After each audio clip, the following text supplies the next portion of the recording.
Hello future आइडियंस, कैसे हो आप लोग। तो आज हम जैसे इससे पहले मैंने करा दी थी ये यहाँ तक इलस्ट्रेशन 3.42 तक करा दिया था। उसके बाद हम बढ़ रहे हैं आगे।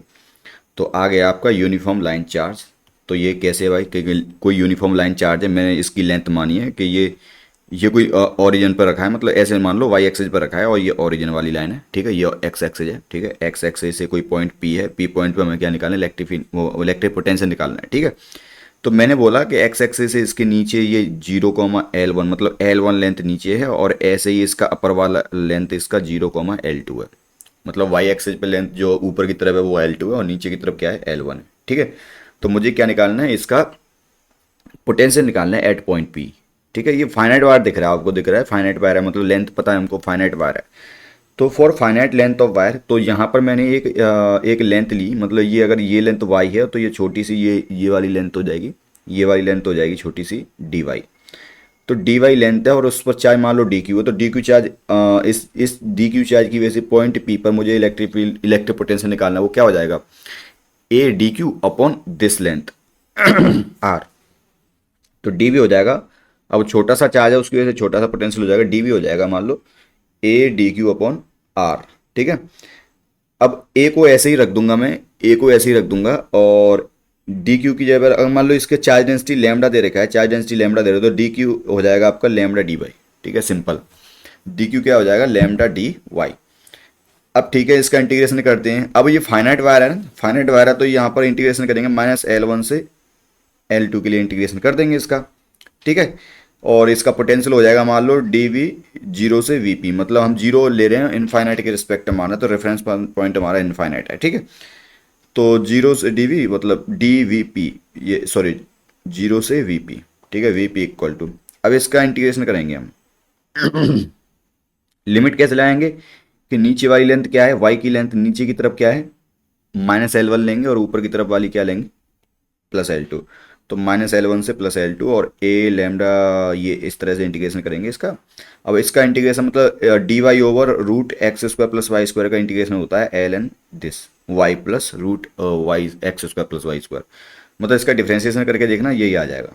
ठीक है, ए लैम्डा कॉन्स्टेंट थी तो मैंने बाहर निकाल लिया, ए लैम्डा बाहर निकाल लिया, एल एन, और इसका इस पूरे का इंटीग्रेशन होगा, डिफ्रेंसिएशन होगा, सॉरी इंटीग्रेशन हो गया ये। ठीक है, लिमिट लगाएंगे -L1 से L2, -L1 से L2 लिमिट लगा दी। ठीक है, और यहाँ पर हमने अज्यूम किया था V infinite equal to zero, मतलब यहाँ पर जो ये है ना वी इनफाइनाइट, ये एक्चुअली वी इनफाइनाइट होगा। वी इनफाइनाइट से वी पॉइंट पी पॉइंट पर लेके, पी पॉइंट के रिस्पेक्ट में देख रहे हैं ना, तो वी मतलब इनफाइनाइट के रिस्पेक्ट में पी पॉइंट पर देख रहे हैं इलेक्ट्रिक पोटेंशियल, तो ये वी इनफाइनाइट होगा, जो कि क्या हो जाएगा, जीरो हो जाएगा अगर ये फाइनाइट वायर है, if this is finite wire. ठीक है, मतलब कुछ लेंथ दे रखी है तो इनफाइनाइट पे क्या होगा, पोटेंशियल जीरो होगा। ठीक है, तो यहाँ पर वीपी आ गया, ये कुछ इस तरह का फॉर्मूला आता है। तो this is valid for finite length of wire, मतलब अगर तुम्हारे पास L1 और L2 दे रखा है, ये लेंथ दे रखा है, तो आप आसानी से ये क्वेश्चन कर सकते हो with the help of this formula. ठीक है, फिर एक और है इसमें, इफ़ L1 एंड L2 बराबर हो, मतलब अगर दोनों की लेंथ बराबर कर दो, टोटल लेंथ कैपिटल L है, तो नीचे -L बाई टू हो जाएगा, ऊपर +L बाई टू हो जाएगा, तो L1 equal to -L by two, L2 equal to +L by two. तो ये कुछ इस तरह से हो जाएगा। ठीक है, अब ये भी फाइनाइट है, मतलब ये जस्ट एग्जांपल बता दिया, L1 L2 कुछ भी हो सकता है।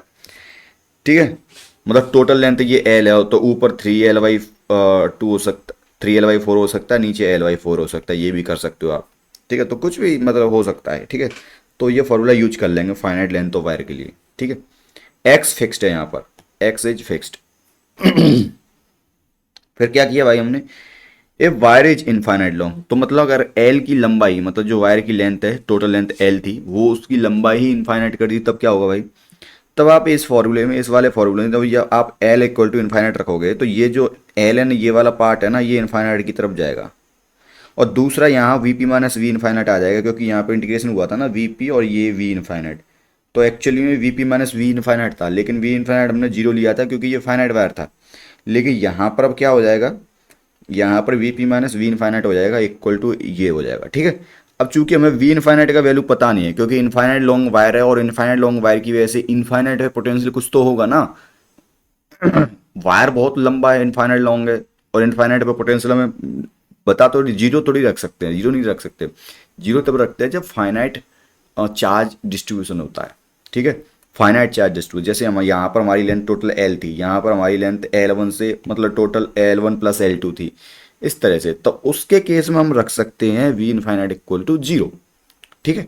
लेकिन यहाँ भी हमें पता है नॉट डिफाइंड, मतलब जीरो तो नहीं होगा, ये तो पक्का है, not equal to zero and undefined value, मतलब कुछ भी हो सकता है वैल्यू, डिफाइंड नहीं कर किया जा सकता। और ये वाली वैल्यू भी आपकी इनफाइनाइट हो जाएगी, क्योंकि जब एल इक्वल टू लिमिट लगाना, एल इक्वल टू इनफाइनाइट रखना, तो this value will go to infinite. ठीक है। तो ओवरऑल वी पी क्या हो जाएगा, इनफाइनाइट हो जाएगा एट नियर बाई पॉइंट, मतलब आसपास पॉइंट में, मतलब एक्स के लिए देखना है ना, एक्स के लिए आसपास वाले पॉइंट पर, मतलब वायर के जस्ट नियर वाले पॉइंट पर क्या हो जाएगा, आपका पोटेंशियल इनफाइनाइट आएगा। ठीक है। 10% बैटरी। अरे ये तरीका तो हो गया आपका, ये वाला तरीका तो हो गया सिंपल, एक वायर की लेंथ वायर दे रखा है, उसकी वजह से हमें क्या निकालना है, इलेक्ट्रिक पोटेंशियल निकालना है, तो इसका लाइन एलिमेंट लेते हैं, उसकी वजह से हम इलेक्ट्रिक पोटेंशियल निकाल लेते थे, तो सिंपल होगा, जो हम करते थे ऑलरेडी। अब एक और करते हैं हम यहाँ पर, एक और इलेक्ट्रिक फील्ड, मतलब इलेक्ट्रिक फील्ड से हम पोटेंशियल निकालेंगे, तो उसके लिए क्या करेंगे, ये इनफाइनाइट लॉन्ग वायर है, इसकी नियर बाई कहीं पॉइंट पर इलेक्ट्रिक फील्ड क्या हो जाएगा, वो हो जाएगा 2a lambda upon R, R cap. ठीक है। पॉजिटिव चार्ज है इसलिए आर कैप, मतलब जो आर ये डिस्टेंस लिए ना यहाँ से, तो इसी की डायरेक्शन में कहीं पर इलेक्ट्रिक फील्ड, इसकी डायरेक्शन में इलेक्ट्रिक फील्ड होगा अवे फ्रॉम द चार्ज। ठीक है। अब हम लगाएंगे D V equal to minus E dot D R, ये लगाएंगे फॉर्मूला, और डी आर वैक्टर क्या हो जाएगा, डी आर वैक्टर भी हो जाएगा डी आर आर कैप, मतलब आर की डायरेक्शन में ही, डी आर की डायरेक्शन होगी। ठीक है। डी वी इक्वल टू हो जाएगा माइनस ये, मतलब ये ई की वैल्यू रख देंगे 2a lambda upon R D R. अब जब देखा जाएगा जो यहाँ पे ई डॉट डी आर है, तो ये आर कैप और ये आर कैप दोनों का डॉट प्रोडक्ट हो जाएगा 1 हो जाएगा, तो बचेगा 2a lambda upon R and D R. ठीक है भाई। अब लिमिट लगाएंगे, तो इस पर लिमिट लगाएंगे infinite to V P minus, और यहाँ पर इनफाइनाइट से पॉइंट पी पर चार्ज लेके आते, तभी तो पोटेंशियल निकाल रहे हैं हम, तो इनफाइनाइट से आर पी पर लेके आए। ठीक है। आर पी पर पोटेंशियल निकालना है 2a lambda upon R D R. जब इसका इंटीग्रेशन करेंगे तो एल एन आर आएगा, और उसकी लिमिट होगी इनफाइनाइट टू आर। अब देखा जाए तो this will be L N zero, और एल एन जीरो होता है माइनस इनफाइनाइट, तो ये भी आपका पूरा भी इनफाइनाइट हो जाएगा। ठीक है। तो ये इनफाइनाइट हो जाएगा, और वी पी कुछ, अगर वी इनफाइनाइट कुछ हमें पता होगा, ये इस तरह से हो जाएगा, आपको बता दूं थोड़ा सा, ये हो जाएगा आपका V P minus V infinite equal to infinite. अब वी इनफाइनाइट भी वैसे तो अनडिफाइंड है, मतलब पता नहीं हमको, अगर वाई वी इनफाइनाइट की वैल्यू कुछ ना कुछ तो होगी ना, फिर भी वी पी कितना हो जाएगा, इनफाइनाइट ही होगा, क्योंकि ये जाके भी उसमें ऐड ही होगा, तो वी पी क्या हो जाएगा, इनफाइनाइट। तो ये भी नहीं किया जा सकता भाई, फिर भी क्या कर सकते हैं। तो इस टाइप के क्वेश्चंस में ये है कि आप देखो, मान लो यहाँ वी पी पे इनफाइनाइट है, और इसके अराउंड भी इनफाइनाइट ही वैल्यू होगी, कुछ ना कुछ होगी ना, इनफाइनाइट माइनस समथिंग होगी कोई value, infinite minus something delta we, या इनफाइनाइट आ रही है, यहाँ पर दो थोड़ा पॉइंट क्यू पर देखेंगे, जैसे पी पॉइंट है, ये पी पॉइंट से दूर कहीं पर क्यू पॉइंट है, तो यहाँ पर तो इनफाइनाइट था, सॉरी यहाँ पर इनफाइनाइट, तो यहाँ क्या हो जाएगा, इनफाइनाइट माइनस डेल्टा वी हो जाएगा मालूम। तो थोड़ा बहुत तो डिफरेंस होगा ना, वैसे ऐसे लिख नहीं सकते इनफाइनाइट माइनस डेल्टा वी, तो क्या ही इनफाइनाइट ही होगा वैसे देखने में, लेकिन थोड़ा बहुत तो डिफरेंस होगा ना, मतलब पी पॉइंट पर पोटेंशियल और की पॉइंट पर पोटेंशियल का डिफरेंस जो आएगा, वो थोड़ा बहुत तो होगा भाई, होगा, पक्का होगा। तो वो डिफरेंस निकाल सकते हैं, मतलब वो डेल्टा वी निकाल सकते हैं, जैसे यहाँ पर डेल्टा वी दे रखा है मैंने, डेल्टा वी ही निकाल सकते हैं, जैसे इनफाइनाइट माइनस डेल्टा वी हो गया क्यू पॉइंट पर, तो ये डेल्टा वी है ना, ये डेल्टा वी ही निकाल सकते हैं। ठीक है। तो so potential at any point near infinite wire will be infinite, but potential different can be calculated, मतलब इसके अराउंड पोटेंशियल डिफरेंस को निकाला जा सकता है। अब पोटेंशियल डिफरेंस कैसे निकालते हैं, तो पोटेंशियल जैसे वही D V equal to minus two A lambda B two A, मतलब बी पॉइंट से ए पॉइंट पर लेके आ रहा है, तो वी भी इधर हो जाएगा, इधर वी हो जाएगा, फिर से वही इंटीग्रेशन करेंगे, तो एल एन आर और ए, ऊपर अपर लिमिट ए है, नीचे वाली लिमिट बी है, तो इसको करेंगे आप, तो वी ए माइनस बी भी कुछ इस तरह से आ जाएगा। अब चूंकि ए अपॉन बी है, तो आप देखोगे ए कम है बी से, तो इसको उल्टा कर लेंगे ताकि एल एन के अंदर पॉजिटिव वैल्यू बनी रहे, तो इसको उल्टा करेंगे तो यहाँ पर एक माइनस साइन आएगा, मतलब L N A upon B को लिख सकता हूँ minus L N B upon A, इस तरह से। तो इस वैल्यू को जब मैं यहाँ पर पुट करूंगा तो ये हो जाएगा 2a lambda L N B upon A, तो ये कुछ इसकी वैल्यू आ जाएगी।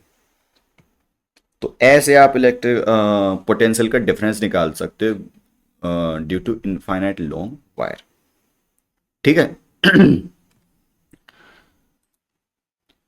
नेक्स्ट है आपका रिंग ऑफ चार्ज। तो चार्ज की कोई रिंग है, मतलब कोई रिंग है जिसके ऊपर चार्ज रखा है। तो मान लो इस पर प्लस कैपिटल क्यू चार्ज रखा है और ये इस तरह से रिंग है, ठीक है। और इसकी एक्स पर एक्स डिस्टेंस, अभी हमें क्या निकालना है, पोटेंशियल निकालना है एट पॉइंट पी। ये पॉइंट पी है, ठीक है। छोटे छोटे दिख रहे होंगे क्योंकि मैंने पहले ही बना लिया था ये, ठीक है। ठीक है।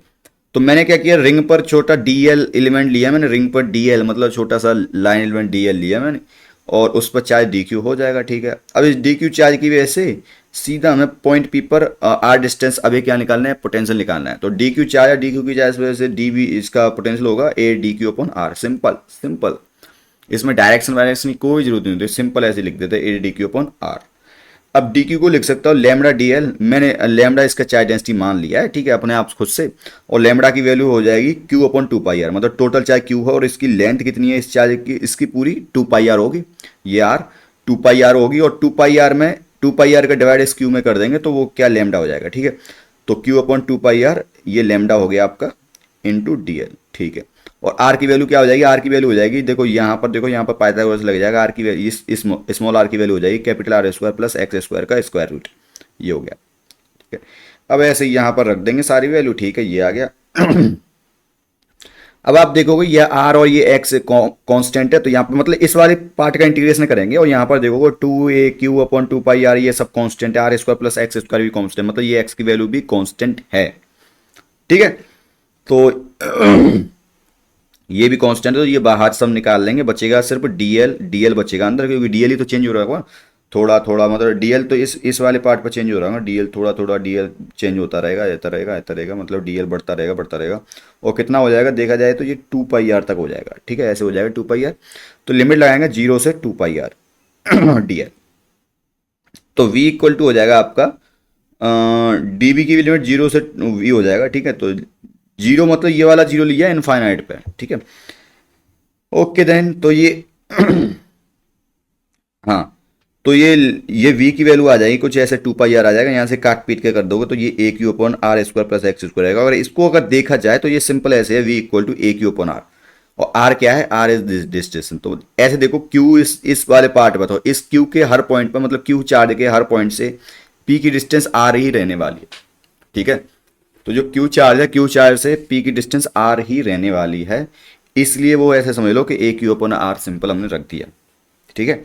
अब यहाँ से थोड़ा ग्राफ ग्राफ बना लेंगे कि अगर x इक्वल टू जीरो होगा, मतलब x इक्वल टू जीरो मतलब इसके सेंटर पे पूछा जा रहा है, तो x इक्वल टू जीरो पर and x equal to zero पर तो r की वैल्यू कितनी हो जाएगी, दिस r विल बी ये r ही हो जाएगा, ठीक है। तो v नॉट मतलब ये इसको v जीरो बोल दे रहा हूँ, जीरो v o बोल दे रहा हूँ, v o मतलब एट ऑरिजिन, ऑरिजिन बोल देता हूँ, चलो इसको ऑरिजिन बोल देता हूँ, ठीक है। तो ऑरिजिन पे इलेक्ट्रिक पोटेंशियल क्या हो जाएगा भाई, ये हो जाएगा ए क्यू अपॉन आर। अब ये देखा जाए तो ये मैक्सिमम वैल्यू होगी, क्यों, क्योंकि आर की वैल्यू यहां पर देखो ये एक ए क्यू अपॉन आर है, तो ए क्यू अपॉन नीचे आर है, तो आर की वैल्यू हमेशा इंक्रीज करेगी। अगर ऐसे एक्स की वैल्यू लेंगे तो आर की वैल्यू हमेशा इंक्रीज करेगी। अगर x इक्वल टू जीरो होगी तो वो लोएस्ट आर की वैल्यू होगी, this small R lowest minimum R की वैल्यू क्या हो सकती है, आर हो सकती है, दिस आर। तो इसका मतलब ये है मिनिमम, मतलब यहां पर मिनिमम वैल्यू रखेंगे तो इसका मतलब ये v की मैक्सिमम वैल्यू आएगी। तो v not A Q upon R this will be maximum value. इससे नीचे ही होने वाला है, मतलब इससे जैसे जैसे x बढ़ाएंगे, जैसे जैसे x बढ़ाएंगे तो इस इन मैक्सिमम वैल्यू से नीचे ही इलेक्ट्रिक पोटेंशियल आने वाला है, ठीक है। तो यहां पर देखो at X equal to infinite, infinite पर जब पुट करें ये एक्स की वैल्यू, ये एक्स की वैल्यू बढ़ाते जाएंगे इनफाइनाइट तक ले जाएंगे, तो क्या हो जाएगा, आर इनफाइनाइट हो जाएगा, जी small R will be infinite. तो वी क्या हो जाएगा, जीरो हो जाएगा। ए के ओपन आर करेंगे इनफाइनाइट जीरो हो जाएगा। और वैसे भी हमने जीरो लिया था इनफाइनाइट पर, ये रहा देखो, ठीक है। यहां पर वी इनफाइनाइट क्या था, जीरो था, ओके। अगर इसका ग्राफ बनाना चाहेंगे तो ग्राफ कुछ ऐसे हो जाएगा कि ये मतलब एक्स है जाए, तो x इक्वल टू जीरो से जैसे जैसे x बढ़ेगा इधर, तो ए की ओपन आर मैक्सिमम वैल्यू, मतलब x इक्वल टू जीरो पर मैक्सिमम वैल्यू क्या थी, ये थी। तो इससे नीचे नीचे ही इस तरह से डिक्रीज करेगा, इनफाइनाइट पे जाके क्या हो जाएगा, जीरो हो जाएगा। तो इस तरह का ग्राफ बन जाएगा ये, ओके, ठीक है भाई। तो नेक्स्ट देखते हैं। नेक्स्ट आपका है potential due to charge disc. अब चार्ज डिस्क का निकालना बहुत ही ईजी होता है। अगर तुमने रिंग का निकाल तो चार्ज डिस्क का भी ईजी हो जाता है, ठीक है। ओके ठीक है भाई। तो हमने ये डिस्क है, ये डिस्क है, ये पूरी डिस्क है, ये पूरी डिस्क है, ठीक है। तो इसकी वजह से क्या निकाल रहा हूँ मैं, पोटेंशियल निकालना चाह रहा हूँ at point P. Point P ये रहा, ठीक है, पॉइंट पी ये रहा।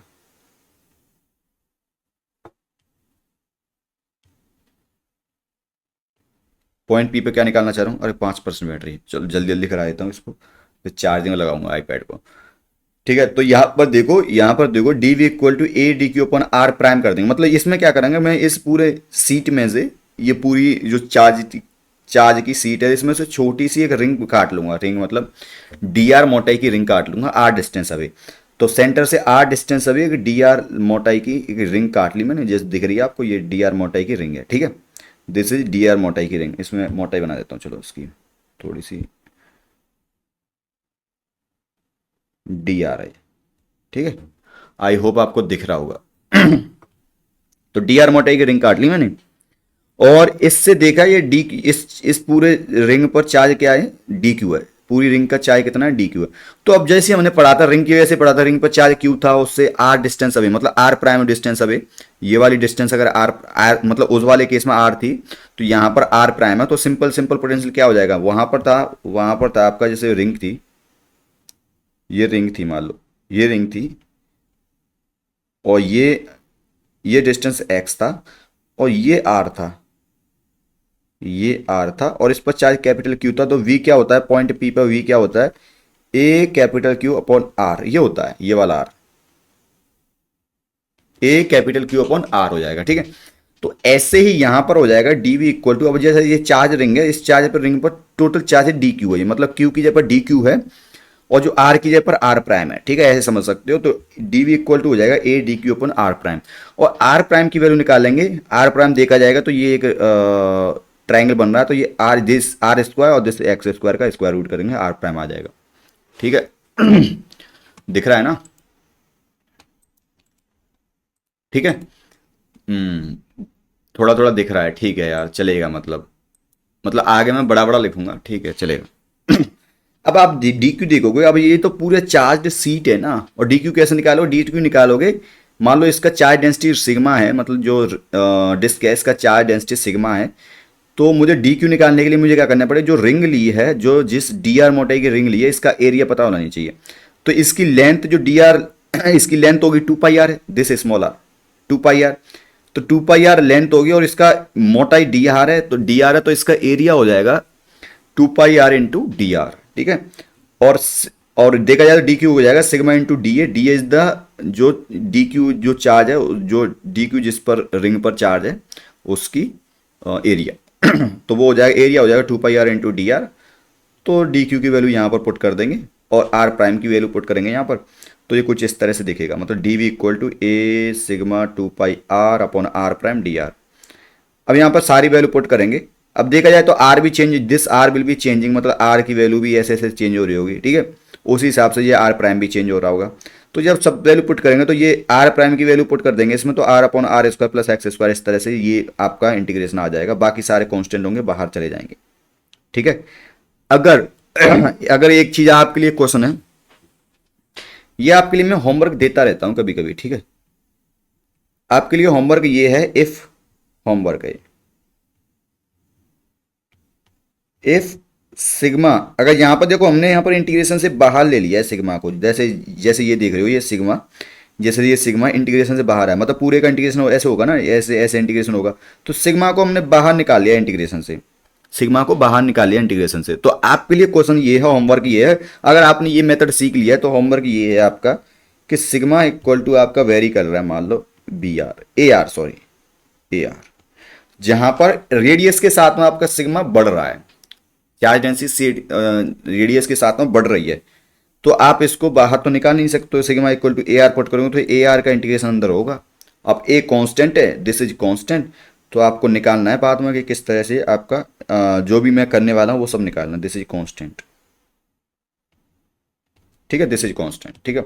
तो दिस इज योर होमवर्क, ये होमवर्क है, मतलब यहाँ से स्टार्ट करना, ये होमवर्क है, इस ये पुट करना यहाँ पर, तब फिर अपनी पूरी कैलकुलेशन करना है, ठीक है। अभी हम इसी को फोकस करते हैं, हमने सिग्मा कांस्टेंट लिया तो सिग्मा बाहर आ जाएगा। तो ये हो जाएगा 0 से आर, कैपिटल आर। अब देखो यहाँ पर आर की लिमिट, डी आर क्या है, आर की लिमिट लगाएंगे ना, डी आर मतलब इस आर के रिस्पेक्ट में इंटीग्रेशन हो रहा है, तो डी आर की लिमिट यहाँ तक जाएगा डी आर, तो कितना जाएगा 0 से कैपिटल आर तक जाएगा। तो ये इंटीग्रेशन कर देंगे। तो इसके लिए क्या करेंगे, स्क्वायर रूट को, मतलब इसकी स्क्वायर रूट के अंदर जो भी चीज़ है इसको टी स्क्वायर मान लो। जब पुट करोगे तो ये कुछ इस तरह से आ जाएगा, इस तरह से 0 to R capital R put करोगे तो ये कुछ इस तरह से इंटीग्रेशन आ जाएगा।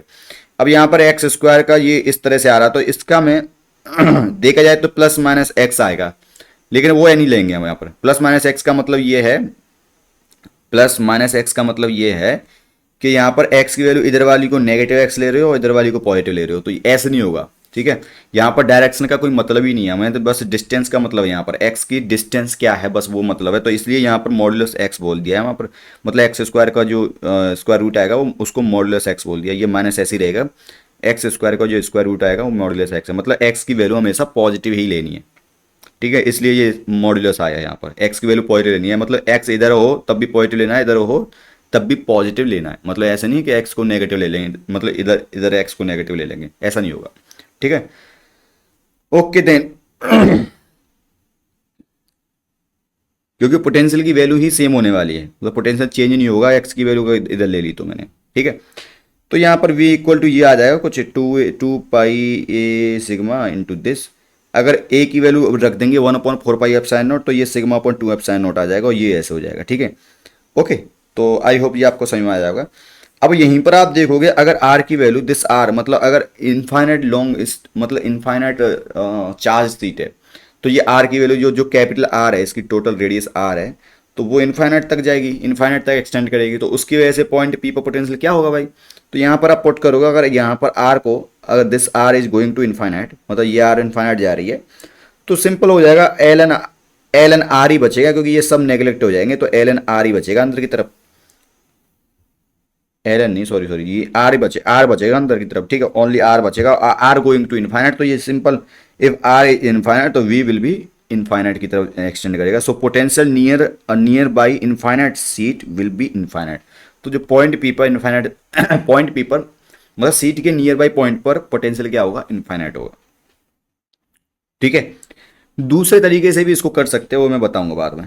ठीक है, but potential difference can be calculated, तो सिंपल पोटेंशियल डिफरेंस निकाल सकते हो। जैसे कोई ये पी पॉइंट पर x1 डिस्टेंस है, ऐसी कोई क्यू पॉइंट है वहां पर x2 डिस्टेंस है, दोनों का पोटेंशियल निकाल लेना v1 एंड v2 इस तरह से, तो वहां से आप पोटेंशियल डिफरेंस निकाल लोगे बस, सिंपल। ठीक है, मैं कर नहीं रहा हूँ, ठीक है, कर लेना आप।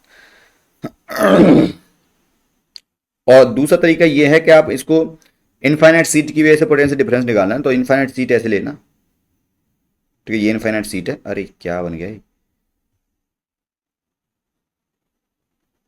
ये इनफाइनाइट सीटा में, इससे पता है, मैं इससे नियर बाई पॉइंट पे एक्स डिस्टेंस पर इसका, अगर इसका चार्ज डेंसिटी प्लस सिग्मा है, तो नियर बाई पॉइंट पे इलेक्ट्रिक फील्ड क्या होता है, sigma upon 2 epsilon not x cap होता है। यही होता है ना, आई थिंक यही होता है, sigma upon 2 epsilon not x cap. X cap का मतलब है ये पॉजिटिव एक्स डायरेक्शन में इसका इलेक्ट्रिक फील्ड होगा। ठीक है, ठीक है। ठीक है, अब इसका हम इंटीग्रेशन करेंगे, D equal to minus E dot D R. अब डी आर भी क्या हो जाएगा आपका, डी आर भी क्या हो जाएगा, डी आर वाली यही वाली लेंथ है ना, तो डी आर हो जाएगा आपका, डी आर भी हो जाएगा आपका डी एक्स एक्स कैप। ठीक है, डी एक्स मतलब पॉजिटिव एक्स डायरेक्शन में पार्टिकल आ जा सकता है ना, तो जैसे यहाँ से इससे सेंटर के इससे इससे एक्स डिस्टेंस अवे है, तो डी आर भी ऐसे ही इधर की तरफ ही होगा, और वो डी एक्स मतलब डी एक्स की तरफ जा सकते हैं ना पार्टिकल, मतलब इनफाइनाइट से डी एक्स, मतलब इनफाइनाइट से यहाँ पॉइंट पी पर आएगा पार्टिकल मान लो, तो उस हिसाब से। ठीक है, डी एक्स इक्वल टू ये हो जाएगा। ठीक है, अब इसका इंटीग्रेशन करेंगे, D V equal to minus E dot D R, sigma upon 2 epsilon naught, 2 epsilon naught into into into into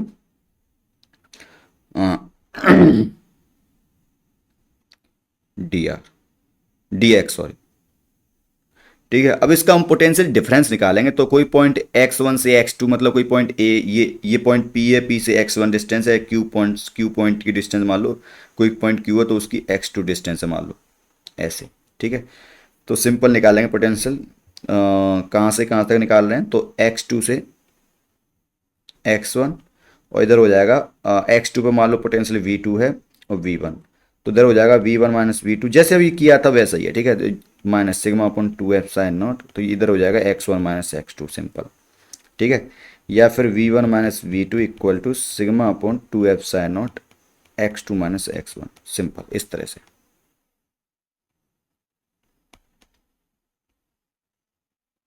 ठीक है। ये हो गया, इस तरह से आप निकाल लोगे बाय यूजिंग इलेक्ट्रिक फील्ड, ठीक है। ओके, और ये चीज़ उसमें से भी आ जाएगी शायद इस फॉर्मूले से भी आ जाएगी आई थिंक, इसमें आर स्क्वायर कॉमन ले लेंगे, और आई थिंक इस फॉर्मूले से थोड़ा टफ रहेगा,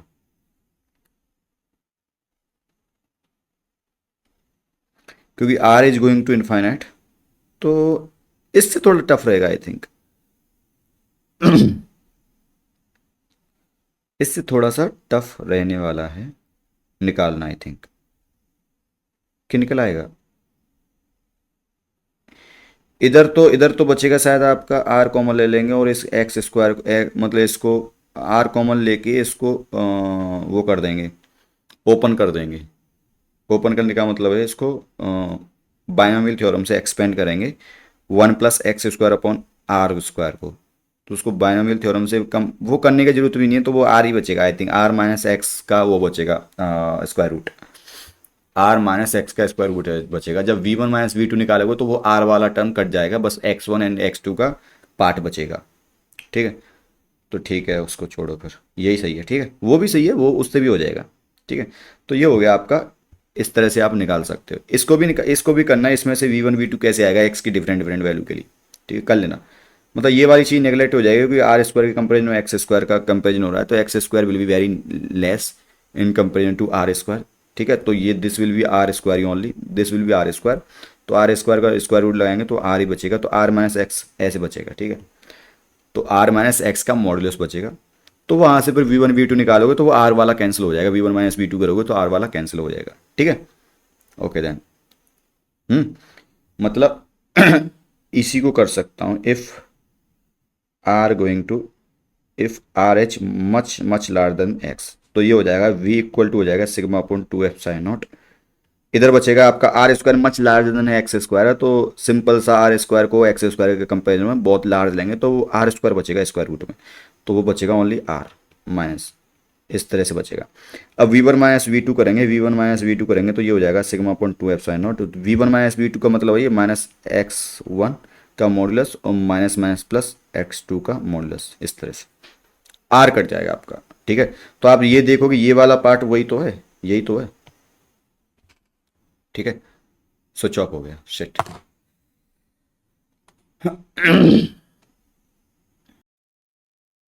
ओके। तो नेक्स्ट टॉपिक आपका self energy of A charged body, तो इसको इंट्रिंसिक एनर्जी ही बोलते हैं, क्योंकि ये खुद की एनर्जी ना, अंदर की एनर्जी ऐसे बोल सकते हैं। तो पहला केस ले रहे हैं चार्ज्ड स्फेरिकल सेल, तो चार्ज्ड स्फेरिकल सेल में लेंगे तो जैसे मान लो एक कोई सेल है, जैसे ये सेल है, इसको ये सेल है, ठीक है। तो इसके ऊपर हम टोटल चार्ज कैपिटल क्यू लेके आएंगे, मान लो इसकी रेडियस आर है और इस पर total charge capital Q total charge है और इसकी रेडियस आर है, तो इसकी सेल्फ एनर्जी निकालेंगे, ठीक है। तो वो कैसे निकालेंगे भाई, तो ऐसा सोचेंगे कि मान लो इस पर छोटा छोटा डी क्यू चार्ज लेके आ रहे होंगे, मतलब इस जो सेल है इसके ऊपर चार्ज रखेंगे, इनफाइनाइट से लेके आएंगे, मतलब चार्ज तो सेल्फ एनर्जी क्या होती है, जो पोटेंशियल एनर्जी होती है वो क्या होती है, पोटेंशियल एनर्जी मतलब चार्ज का सिस्टम। तो यहाँ पर जो चार्ज है वो क्यू टोटल चार्ज रहेगा इस सेल पर, वो क्यू चार्ज कैसे बना होगा, छोटा छोटा चार्ज हम इनफाइनाइट से लेके आए होंगे, इस पर ऐड करते जा रहे होंगे, ऐड करते जा रहे होंगे, ऐड करते जा रहे होंगे, तो इसका धीरे धीरे इसकी पोटेंशियल एनर्जी बढ़ती जा रही होगी, ठीक है।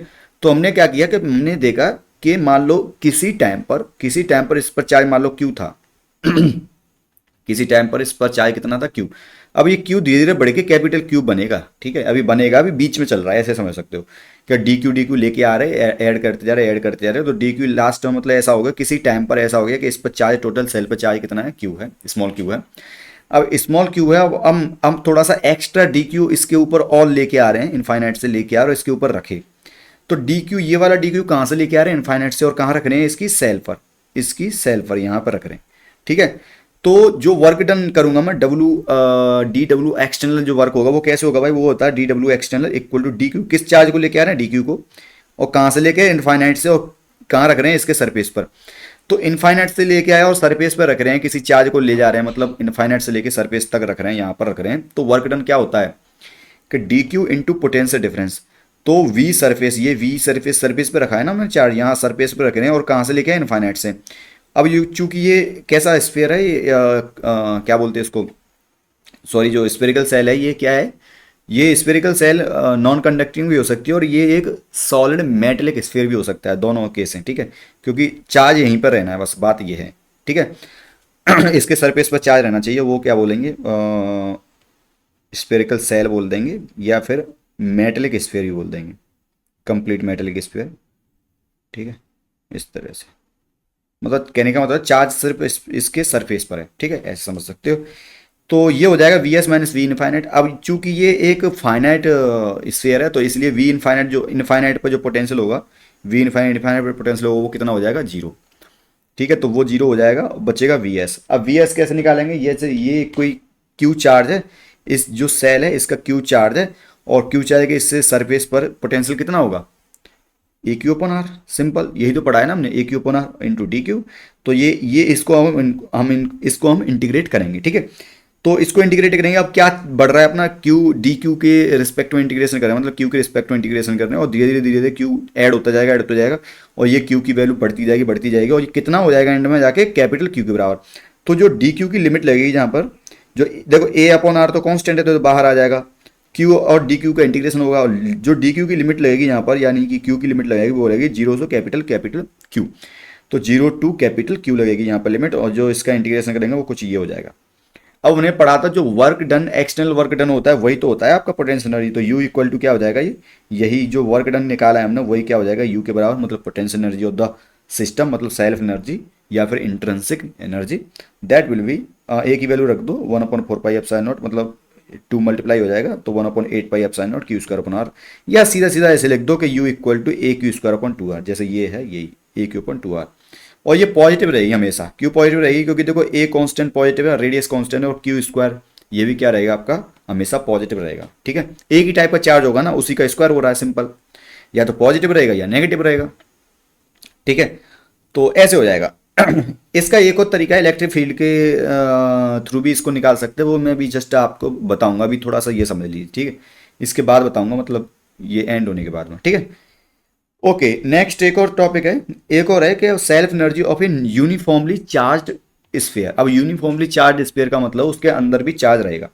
तो एक यूनिफॉर्म चार्ज स्फीयर है, मान लो ये इस तरह से, इसकी चार्ज डेंसिटी रो है, ठीक है।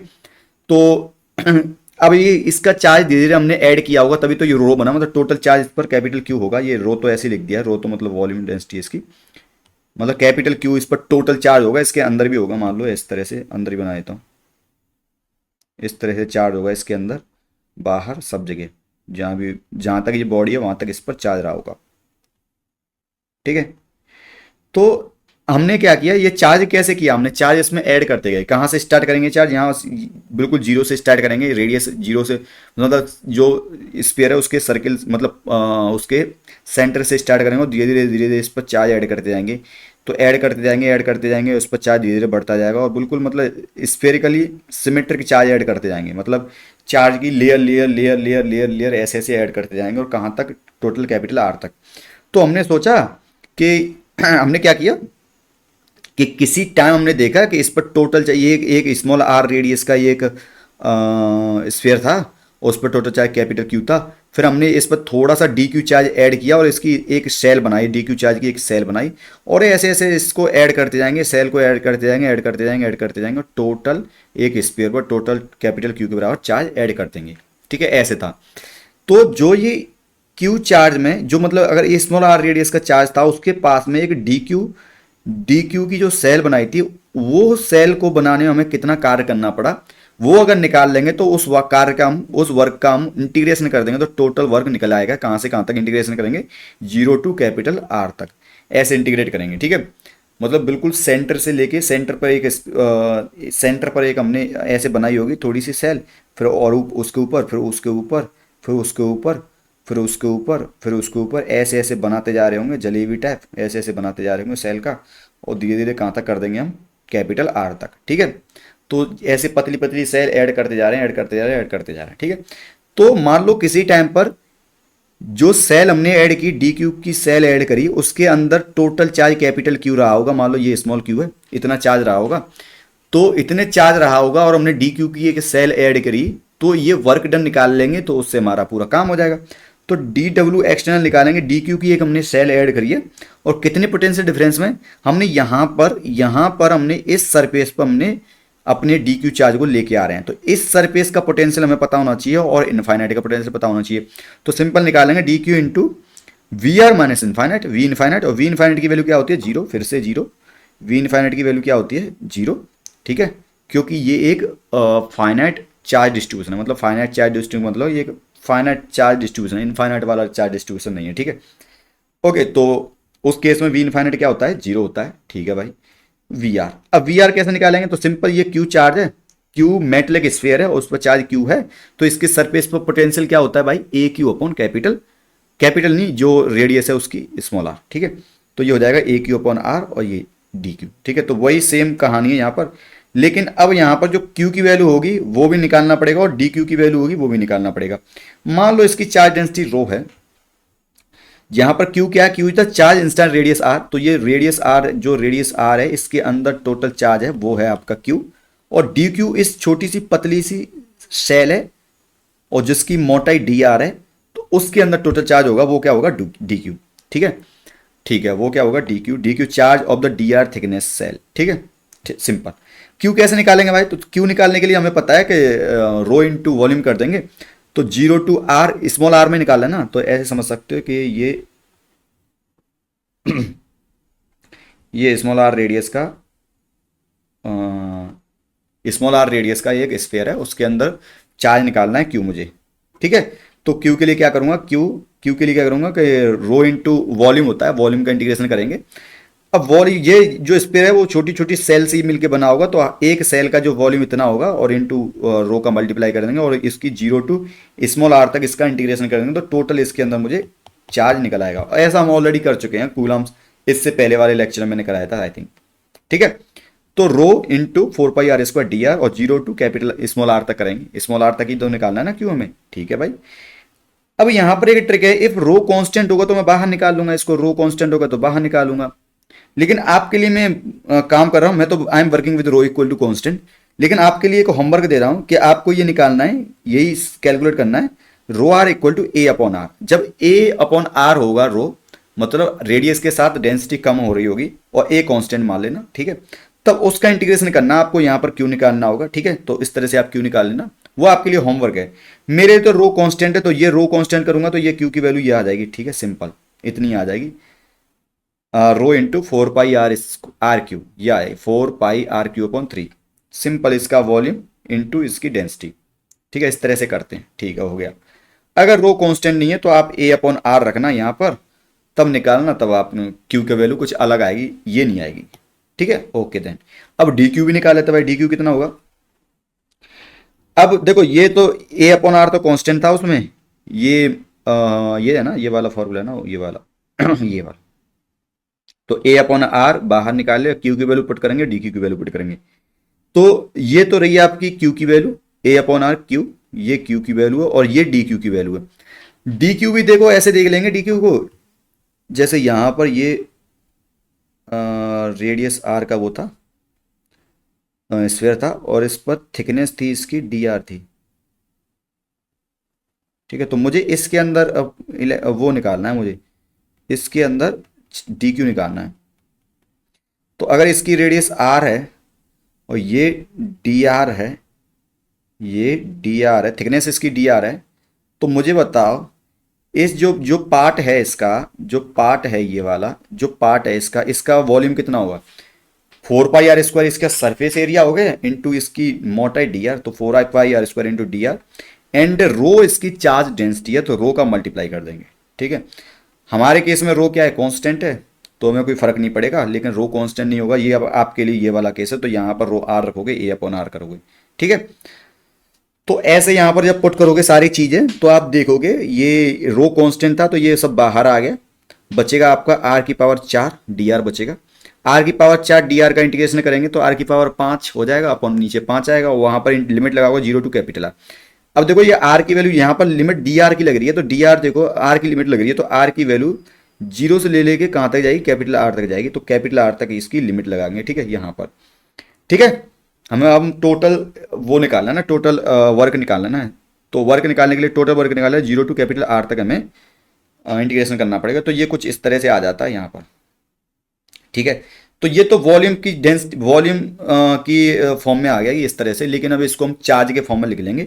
अगर चार्ज के फॉर्म में लिखेंगे in terms of total charge, तो Q इक्वल टू क्या कर देंगे, rho equal to Q upon this हो जाएगा। ठीक है, rho equal to Q upon this हो जाएगा। तो ऐसे ही इसको पुट करेंगे। यहाँ पर रो ये तब लगा है जब आपकी रो कांस्टेंट है। अगर रो कांस्टेंट नहीं हो तो Q इक्वल टू होगा फिर से वही रो 4 πr² dr करेंगे, तो वहां पर आपका कुछ अलग टाइप का फंक्शन आएगा। ठीक है, तो वो अलग केस है। लेकिन अगर रो कांस्टेंट होगा तो ऐसे ही कर देंगे। ठीक है, ओके देन। तो W एक्सटर्नल हो गया A/3, ये इस तरह से आ जाएगा, इस तरह से आंसर आ जाएगा 3 अपॉन, मतलब A के फॉर्म में। तो ये आंसर होगा 3/5। वहां पर 1/2 था, यहाँ पर 3/5 हो जाएगा। ठीक है, AQ² अपॉन R², और ये भी पॉजिटिव रहेगा हमेशा। ठीक है, तो ये हो गया आपका electric potential energy of A spherical non conducting sphere. ठीक है, ओके देन। ओके, तो नेक्स्ट आपका टॉपिक है self and interaction energy of to spheres. दो स्फीयर है और दोनों के बीच की दूरी दूरी डिस्टेंस L दे रखी है, दोनों के सेंटर के बीच की दूरी। ठीक है, और एक पर चार्ज Q1 है, और ये सॉलिड स्फीयर है तो पूरे इसके अंदर चार्ज भरा पड़ा है। और एक -Q2 है जो कि इसके ओनली सेल है, तो सेल के ऊपर चार्ज रखा हुआ है बस। ठीक है, अंदर चार्ज नहीं है। ठीक है, अंदर होगा तो अंदर वाला भी कर लेंगे, लेकिन यहाँ पर हम सेल मतलब ऊपर वाला केस ले रहे हैं, मतलब सेल वाला केस ले रहे हैं, तो इसके लिए इसके चार्ज कहाँ है, सेल पर है। ठीक है, तो हमें इसकी निकालनी है, हमें टोटल पोटेंशियल एनर्जी निकालनी है। तो टोटल पोटेंशियल एनर्जी के कैसे वो निकालेंगे भाई, तो एक तो देखो ये चार्ज Q1 है, तो इसकी खुद की पोटेंशियल एनर्जी होगी, उसको क्या बोलते हैं, सेल्फ एनर्जी, इंट्रिंसिक एनर्जी। और ये Q2 सेल है तो इसकी खुद की भी एक पोटेंशियल एनर्जी होगी। दूसरा, इस चार्ज, ये चार्ज और ये चार्ज दोनों एक दूसरे के पास में रखे हैं, और उनके बीच की दूरी L है। तो ऐसे समझ सकते हो, ये Q1 और ये Q2 चार्ज है, दोनों एक दूसरे के पॉइंट चार्ज की तरह ट्रीट कर सकते हो, दोनों एक दूसरे के बीच की दूरी L है। तो दो चार्ज एक दूसरे के पास रखे होते तो उनकी भी तो खुद की पोटेंशियल एनर्जी होती है ना, तो वो आएगी। ठीक है, तो यहाँ पर जैसे U1 मतलब पहले चार्ज की पोटेंशियल एनर्जी, U1 सेल्फ मतलब इंटरेस्ट एनर्जी, U2 सेल्फ मतलब U2 जो मतलब दूसरे वाले की एनर्जी, U2 सेल्फ। ऐसे U12 का मतलब है दो चार्ज्ड बॉडी के बीच की इंटरेक्शन एनर्जी। तो जो हमने पढ़ा था ना Q1 Q2 के बीच का एनर्जी निकाले, तो वो इंटरेक्शन एनर्जी थी, दो चार्ज एक दूसरे के साथ इंटरेक्ट कर रहे हैं तो उनकी एनर्जी क्या होगी। ओके, तो पहला सॉलिड स्फीयर है, तो ये तो हमने निकाला था 3/5 होता है, 3/5 होता है AQ1² अपॉन R1। ठीक है, ये हो गया 3/5 AQ, अभी तो निकाला था। ठीक है, और जो ये सेल का क्या होता है, सेल का क्या होता है 1/2 AQ² अपॉन ठीक है, तो ये हो गया। ऐसे इंटरेक्शन एनर्जी क्या होगी, तो ये Q1 मान लो, इसको Q2 मान लो, और दोनों को पॉइंट पार्टिकल मान सकते हो, पॉइंट चार्ज की तरह ट्रीट कर सकते हो, दोनों के बीच की दूरी L है। तो वहां से निकल आई AQ1 and -Q2 upon L। तो इस तरह से हम क्या निकाल लेंगे, उसकी इंटरेक्शन एनर्जी निकाल, ये इंटरेक्शन एनर्जी। ठीक है, U12। ओके, तो ये हो गया है। और इसके एक दो तरीके और हैं, मैं अभी थोड़ा सा उन पर नजर मारता हूं। तो वो क्या है, तो जैसे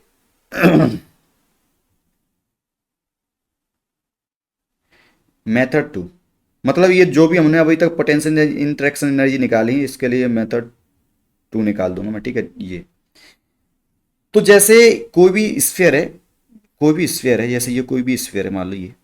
ठीक है, ये स्फीयर है, इस पर चार्ज Q1 है। ठीक है, और इसकी वजह से पूरे स्पेस में, मान लो सॉलिड स्फीयर है, तो इसकी वजह से पूरे स्फीयर में इलेक्ट्रिक फील्ड होगा। तो इसके अंदर भी, यहाँ भी इलेक्ट्रिक फील्ड होगा, इसके अंदर भी इलेक्ट्रिक फील्ड होगा। मतलब सॉलिड स्फीयर होता है ना, सॉलिड स्फीयर के अंदर भी इलेक्ट्रिक फील्ड होता है और इसके बाहर भी इलेक्ट्रिक फील्ड होता है। तो इसकी वजह से मतलब इलेक्ट्रिक फील्ड होगा, मान लो यहाँ पर इलेक्ट्रिक फील्ड होगा E। ठीक है, इलेक्ट्रिक फील्ड होगा, और ये क्या होता है, ये होता है आपका AQ1/R²। R is the centre से डिस्टेंस, और R कैप होता है। R कैप मतलब रेडियली आउटवर्ड, क्योंकि मैंने पॉजिटिव चार्ज लिया है। ठीक है, तो जो इसकी इंटरेक्शन एनर्जी होती है ना, वो हम निकालते हैं एनर्जी डेंसिटी से। और एनर्जी डेंसिटी क्या होती है? एनर्जी डेंसिटी मैं इसको लिख रहा हूँ स्मॉल यू के फॉर्म में, स्मॉल यू लिख रहा हूँ, ठीक है, एनर्जी डेंसिटी।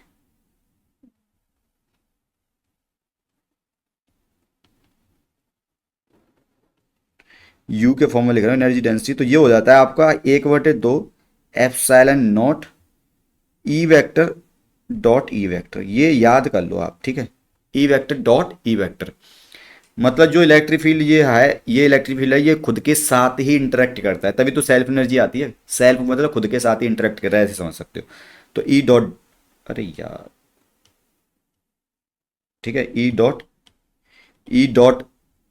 मतलब ई डॉट ई मतलब खुद के साथ इंटरेक्शन कर रहा है, ठीक है, इलेक्ट्रिक फील्ड। तो ये इसको मैं ऐसे लिख सकता हूँ 1/2 F sine not E square. ये ये ये क्या एनर्जी डेंसिटी है। एनर्जी डेंसिटी मतलब एनर्जी पर यूनिट वॉल्यूम, ठीक है। अब हम क्या करेंगे, इस जो ये पूरे स्पेस में वॉल्यूम, इस पूरे स्पेस में क्या बोलते हैं इसको, पूरे स्पेस में ये इलेक्ट्रिक फील्ड होगा। तो पूरे स्पेस का हम क्या करेंगे, वॉल्यूम इंटीग्रेशन करेंगे, ठीक है। पूरे स्पेस का वॉल्यूम इंटीग्रेशन, जहां तक इलेक्ट्रिक फील्ड फैला होगा वहां तक पूरे वॉल्यूम का इंटीग्रेशन करेंगे, ठीक है। तो यहां पर ये हो जाएगा आपका total energy density U equal to हो जाएगा integration of U D V. यहां पर जो v है, dv है, वो वॉल्यूम है, ठीक है। अब ये स्फेरिकल सिमेट्रिक है, तो ऐसे समझ सकते हैं कि इसको छोटी सी सेल मान लेंगे। यहाँ पर वॉल्यूम जो होता है, सेल मान लेंगे, एक सेल का वॉल्यूम क्या होता है, और उस पूरे सेल का ऐसे पूरे स्पेस के लिए इंटीग्रेट कर देंगे, ठीक है, इस तरह से। ओके, तो ये हो जाएगा आपका u इक्वल टू, इंटीग्रेशन करेंगे zero to capital, zero to infinite करना पड़ेगा हमको। मतलब जहां से इलेक्ट्रिक फील्ड है, मतलब इलेक्ट्रिक फील्ड तो यहाँ से स्टार्ट होगा ना, क्योंकि स्फीयर के अंदर इलेक्ट्रिक फील्ड होता है। इलेक्ट्रिक फील्ड यहाँ से स्टार्ट होगा, पूरे इन्फाइनाइट तक इलेक्ट्रिक फील्ड फैला होगा, वहीं तक वॉल्यूम इंटीग्रेशन करेंगे। और यू स्क्वायर क्या हो जाएगा भाई, यू स्क्वायर हो जाएगा 1/4, सॉरी यू डी वी। तो यू की value 1/2 epsilon not E square. अब डी वी क्या है, डी वी हो जाता है आपका 4πr² D are, 4πr² D R. ठीक है भाई। अभी इसका इंटीग्रेशन कर देंगे हम, इंटीग्रेशन इसका करेंगे तो ये हो जाएगा आपका u इक्वल टू, मैं अभी सेल के लिए कर देना चाहता हूं। मैं मान रहा हूं इसको ओनली सेल मानो, this is only shell for me, this is only shell मान के चल रहा हूं। तो सेल के इसके, सॉरी, सेल जो होगा सिर्फ इसके यहां मतलब आर से स्टार्ट हो रहा होगा इसका मतलब सेल। तो आर से इनफाइनाइट तक इंटीग्रेट, क्योंकि इलेक्ट्रिक फील्ड सिर्फ इस वाले रीजन में होगा, अंदर इलेक्ट्रिक फील्ड नहीं होगा, ठीक है। तो आप टोटल सॉलिड स्फीयर के लिए कर लेना, मैं ओनली सेल के लिए कर रहा हूं, ठीक है। केस 1 मैं कर रहा हूं ओनली फॉर सेल। तो इलेक्ट्रिक फील्ड तो हो जाएगा मेरा AQ1, छोड़ो इसको, AQ अपॉन R² कर लो, R², sorry R² are cap, इस तरह से हो जाएगा, ठीक है। तो तो यू हो जाएगा आपका, यू हो जाएगा, ये इंटीग्रेशन लिमिट लग जाएगी आपकी अब, क्योंकि आपका इलेक्ट्रिक फील्ड आर से स्टार्ट हो रहा है, आर से इनफाइनाइट तक, तो आर टू इनफाइनाइट। तो ये हो जाएगा आपका 1/2 एप्सिलॉन नॉट बाहर आ जाएगा, एप्सिलॉन नॉट अपॉन 2, इस तरह से। और ई स्क्वायर 4πr² का मल्टी वो हो जाएगा इंटीग्रेशन। तो इसको 4πr² को भी बाहर ले लेता हूँ अभी, 4π को बाहर ले लेता हूँ, और इंटीग्रेशन होगा आपका आर टू इनफाइनाइट।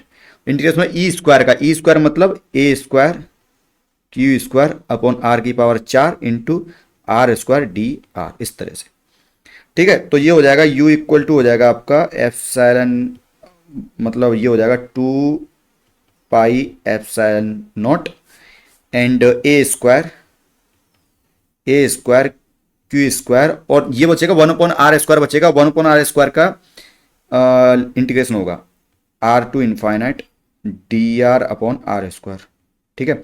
अब 1/r² का इंटीग्रेशन क्या होता है, -1/r होता है। तो उसकी जो इंटीग्रेशन की वैल्यू आएगी वो आएगी -1/r माइनस 1/इनफाइनाइट प्लस 1/R। तो ये आएगी कैपिटल R आएगी इसकी वैल्यू। तो मैं इसको लिख सकता हूं A² का फिर से ओपन कर दें, मतलब A² की वैल्यू पुट कर देंगे, तो मतलब ए की वैल्यू पुट कर देते हैं, एक ही छोड़ देते हैं। तो 4π epsilon naught into Q² upon R, ये आ जाएगी। ठीक है, तो u इक्वल टू हो जाएगा आपका, आप देखोगे दो से दो मतलब 2 पाई एप्सिलॉन नॉट से 4 पाई एप्सिलॉन नॉट कर जाएगा, तो 1/2 A Q square upon capital R, ये होता है। तो जहां तक इलेक्ट्रिक फील्ड फैला है वहीं तक आप इसका इंटीग्रेशन करोगे तो ये इस तरह से वैल्यू आ जाएगी। अब आपका केस ये है, आपका होमवर्क ये है, होमवर्क फॉर यू, आपका होमवर्क ये है, मतलब आप स्ट्रांग हो जाओगे, मतलब अगर जो भी मैं होमवर्क देता हूँ उसको करते जाओगे तो स्ट्रांग हो जाओगे आप। ठीक है, आपका होमवर्क ये है कि आपको सॉलिड स्फीयर के लिए निकालना है और लिमिट लगाओगे, 0 टू कैपिटल आर करोगे, 0 टू इन्फाइनाइट करोगे, तो वहां पर एक ई इन आएगा, मतलब सॉलिड स्फीयर का केस लेना है आपको, सॉलिड स्फीयर। ठीक है, सॉलिड स्फीयर वाला केस लेंगे तो एक तो ई इन आएगा, ई इन, और एक ई आउट आएगा। तो ई इन के लिए आपका लिमिट लगेगा, वो ये लगेगा 0 टू, यहां पर 0 टू कैपिटल आर तक लिमिट लगेगा ई इन के लिए। और ई इन आपको पता ही है क्या होता है सॉलिड स्फीयर के लिए, और ई आउट तो जो है ही वही है। ठीक है, ई आउट तो यही हो जाएगा आपका आर टू इनफाइनाइट। ठीक है, तो ये हो जाएगा। ठीक है, तो आप इसको, इस वाले इंटीग्रेशन को, मतलब इस वाले इंटीग्रेशन को आप ई इन एंड ई आउट लेके करना है, मतलब ई की जगह पर ई इन रखोगे, ई आउट रखोगे, तो ई इन के लिए तो ई इन वाली लिमिट आएगी 0 टू कैपिटल आर, और ई आउट के लिए आर टू कैपिटल इनफाइनाइट आएगी, मतलब कैपिटल इनफाइनाइट क्या ही होते हैं, इनफाइनाइट आएगी। ठीक है, ओके। तो वहां से आप निकालोगे तो ये 3/5 आ जाएगा, बस हो जाएगा आपका। ठीक है, ओके देन, तो आई होप ये आपको समझ में आ गया होगा। ठीक है, अब ऐसी दो इलेक्ट्रिक फील्ड एक दूसरे के साथ मैं कनेक्शन कर रहा हूँ, जैसे यहाँ पर सेल्फ एनर्जी वाला ये आ रहा है ना, सेल्फ मतलब यहाँ पर इंटरेक्शन एनर्जी। तो जैसे यहाँ का इलेक्ट्रिक फील्ड कुछ होगा, मान लो इस वाले पार्ट का इलेक्ट्रिक फील्ड कहीं यहाँ पॉइंट पे ऐसे होगा, इस वाले पार्ट का इलेक्ट्रिक फील्ड ऐसे होगा, और दोनों के बीच एंगल थीटा वगैरह कुछ होगा, और दोनों एक दूसरे के साथ में क्या कर रहे हैं, इंटरेक्ट कर रहे हैं। तब इंटरेक्ट कर रहे हैं तो उस इंटरेक्शन एनर्जी का हम पूरे यूनिवर्स, मतलब पूरे यूनिवर्स जहां तक अपना इनफाइनाइट तक जो भी इलेक्ट्रिक फील्ड होगा, जहां तक इनफाइनाइट तक इलेक्ट्रिक फील्ड होगा, उसके लिए क्या करेंगे, ये करेंगे क्या बोलते हैं, इंटीग्रेशन करेंगे इस तरह से।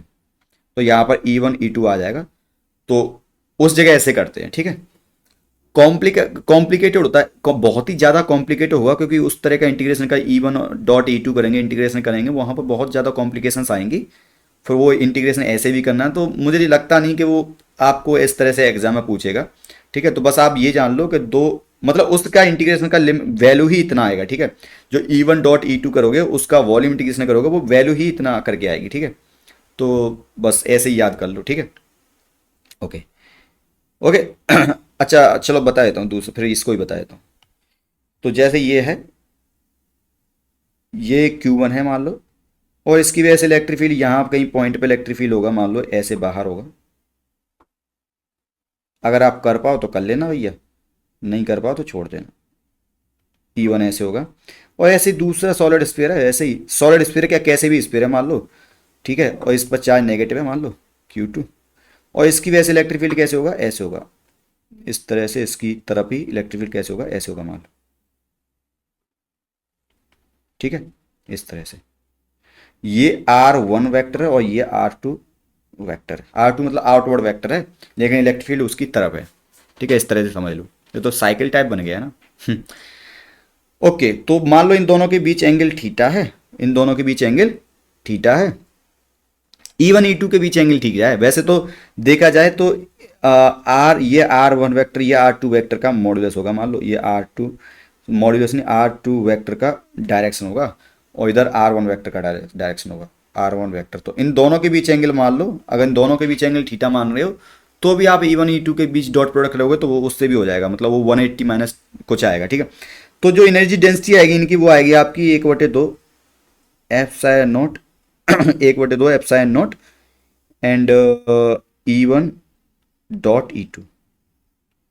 ठीक है, और E1 डॉट E2 वेक्टर हो जाएगा आपका, E1 वेक्टर का मॉडुलस E2 वेक्टर का मॉडुलस कॉस 180 माइनस थीटा। ठीक है, ओके।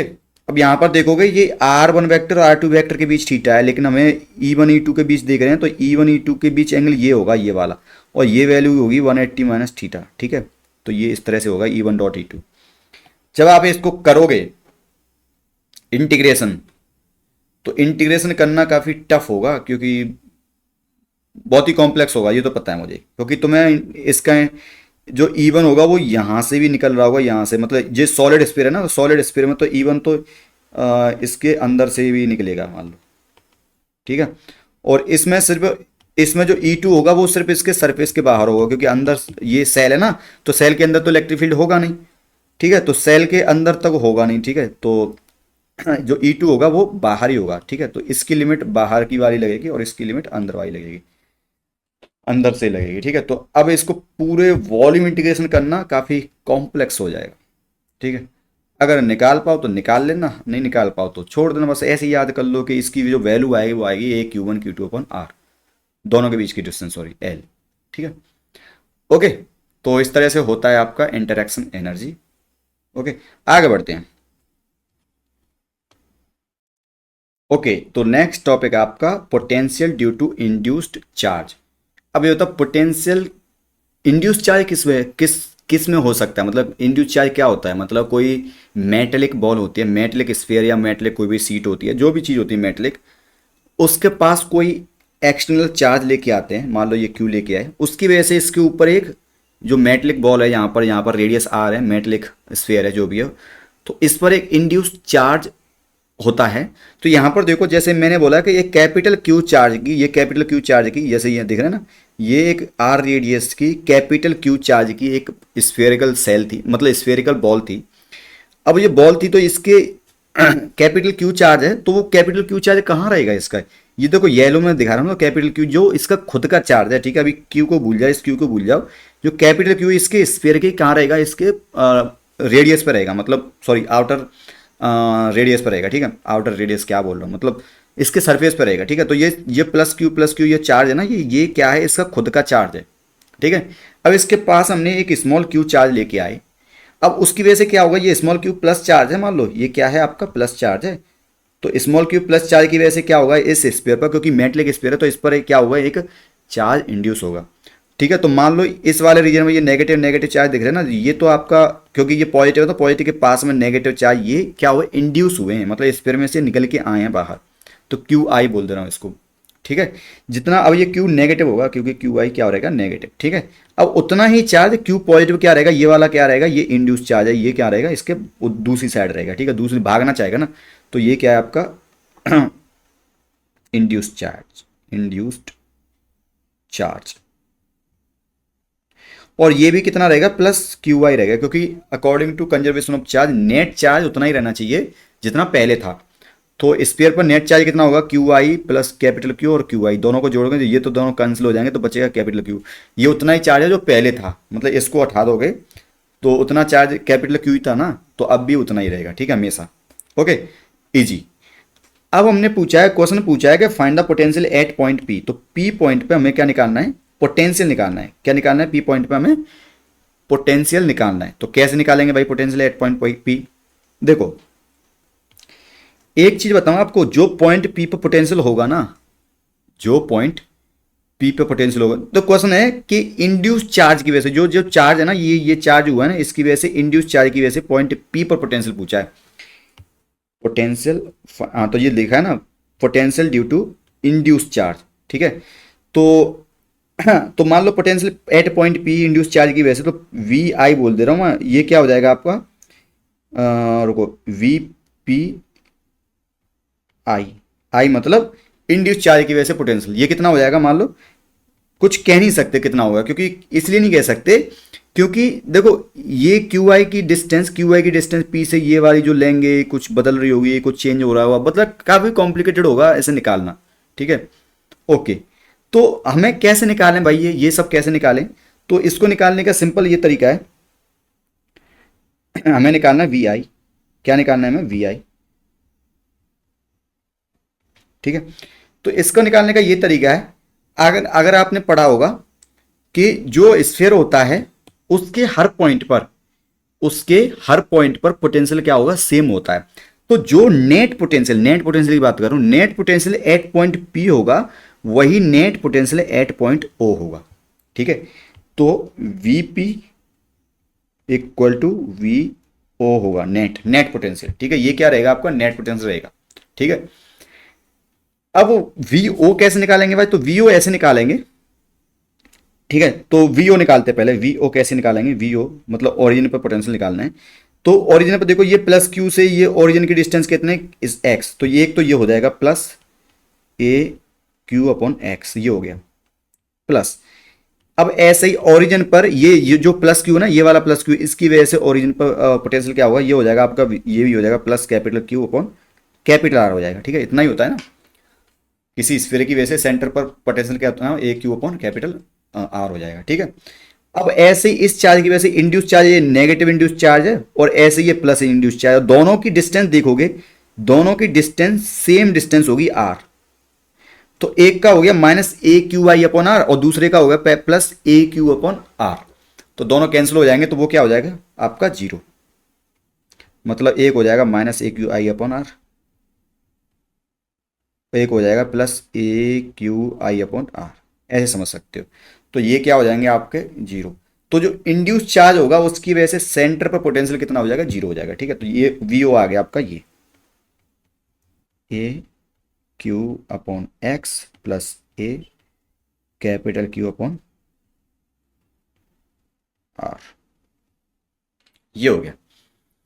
अब भाई ये सब निकाला है, इससे हम पी पॉइंट पर कैसे पोटेंशियल निकालेंगे, अभी देखते हैं कैसे निकालेंगे। तो पी पॉइंट पर पोटेंशियल निकालने के लिए अब क्या करेंगे हम, पी पॉइंट पर पोटेंशियल निकालने के लिए क्या करेंगे, सिंपल, ये जो चार्ज है, ये चार्ज की वजह से, इस चार्ज की वजह से, पहले तो ये इस चार्ज की वजह से पी पॉइंट पोटेंशियल क्या हो जाएगा, ये डिस्टेंस आर है, तो एक तो ये हो जाएगा plus A Q upon R. ठीक है, ये हो गया। अब दूसरा जो चार्ज है, ये चार्ज है, इस चार्ज की वजह से इस चार्ज की वजह से, सॉलिड स्फीयर है ना, सॉलिड स्फीयर पर चार्ज कितना है, कैपिटल क्यू। तो इसके हर पॉइंट पर पोटेंशियल क्या रहेगा आपका, हर पॉइंट पर पोटेंशियल क्या रहेगा, सेम रहेगा। तो जो स्फीयर पर रहेगा वही क्या रहेगा, इसके यहाँ अंदर रहेगा या इसके सेंटर पर रहेगा। ठीक है, तो जो सॉलिड स्फीयर, अरे यार ये मिट गया, जो सॉलिड स्फीयर है अपना, जो सॉलिड स्फीयर है उस पर जो चार्ज कैपिटल क्यू है, वो चार्ज, उस चार्ज की वजह से पोटेंशियल हर पॉइंट पर सेम रहेगा। तो जो ओ पर था वही पी पर रहेगा, वही सरफेस पर रहेगा। तो इस क्यू चार्ज की वजह से पॉइंट पी पर पोटेंशियल क्या रहेगा, वो इतना ही रहेगा plus A Q upon capital are. ठीक है, इतना रहेगा। ठीक है, हो गया। अब इस चार्ज की वजह से भाई, अब बचा ये क्यू आई की वजह से, इस इंड्यूस चार्ज की वजह से और इस इंड्यूस चार्ज की वजह से मुझे निकालना है इस पॉइंट पी पर। तो वही पोटेंशियल हमें एक्चुअली निकालना है, तो उसको बोल दे रहा हूं V I plus V I. V I is the potential due to induced charge, induced total charge, मतलब जो भी टोटल चार्ज इंड्यूस हुआ है उसकी वजह से वी आई क्या रहेगा, पोटेंशियल रहेगा। ठीक है भाई। अब हमने जैसे पढ़ा है इक्विपोटेंशियल सरफेस पढ़ा है हमने, मतलब इक्विपोटेंशियल वाला पढ़ा है कि जो कंडक्टर होता है वो इक्विपोटेंशियल सरफेस पर है, मतलब इक्विपोटेंशियल, उसके इनसाइड हर पॉइंट पे पोटेंशियल सेम रहेगा, इक्विपोटेंशियल रहेगा। तो इसका मतलब ये है, इसका मतलब ये है कि वी पी इक्वल टू क्या रहेगा आपका, मतलब V P equal to V O रहेगा। ठीक है, इक्विपोटेंशियल क्यों रहेगा भाई, क्योंकि इसके अंदर पोटेंशियल, सॉरी इसके अंदर इलेक्ट्रिक फील्ड जीरो होता है, इसलिए इसका हर पॉइंट पर पोटेंशियल का इक्वल होना जरूरी है। ठीक है, तो ठीक है, इसकी इनसाइड इलेक्ट्रिक फील्ड जीरो होता है, ये मैंने पढ़ाया था, ऑलरेडी पढ़ा चुका हूँ इसको, इक्विपोटेंशियल सरफेस वाले टॉपिक में पढ़ा चुका हूँ। ठीक है, तो इसका मतलब ये है भाई कि V O equal to V P हो जाएगा। तो V O equal V P equal to V O है, तो इसको यहाँ पर रखेंगे, तो ये हो जाएगा आपका A Q upon R plus A capital Q upon capital R plus V I निकालना है हमें, और दूसरा वी ओ कितना हो जाएगा, A Q upon X plus A capital Q upon R. ठीक है, अब हमको ये हो जाएगा, यहाँ से वी आई हो जाएगा आपका,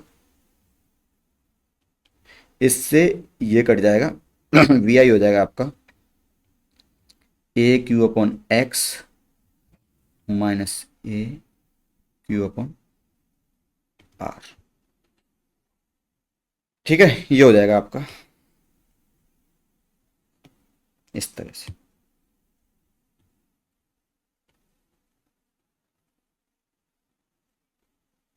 ठीक है, ये हो गया। ठीक है, okay. Hmm, A Q upon R X, इस तरह से। ठीक है भाई।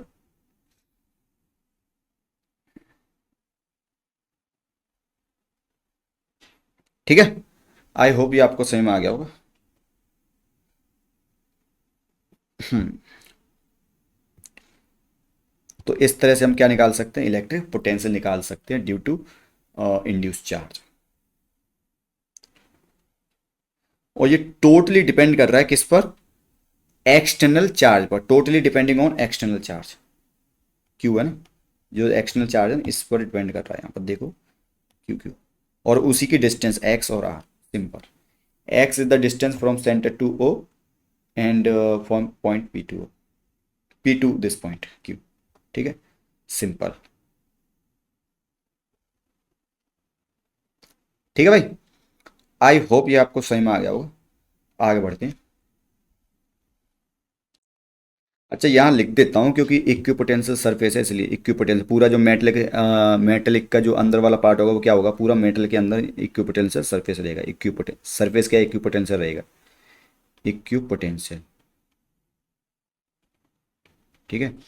मतलब मेटल के अंदर हर पॉइंट ऑफ पोटेंशियल क्या रहेगा, सेम रहेगा, क्योंकि उसके अंदर नेट इलेक्ट्रिक फील्ड क्या होता है, जीरो होता है, इसलिए उस सरफेस मतलब उस पॉइंट मतलब मेटल के अंदर हर पॉइंट पर पोटेंशियल क्या रहना चाहिए, जीरो।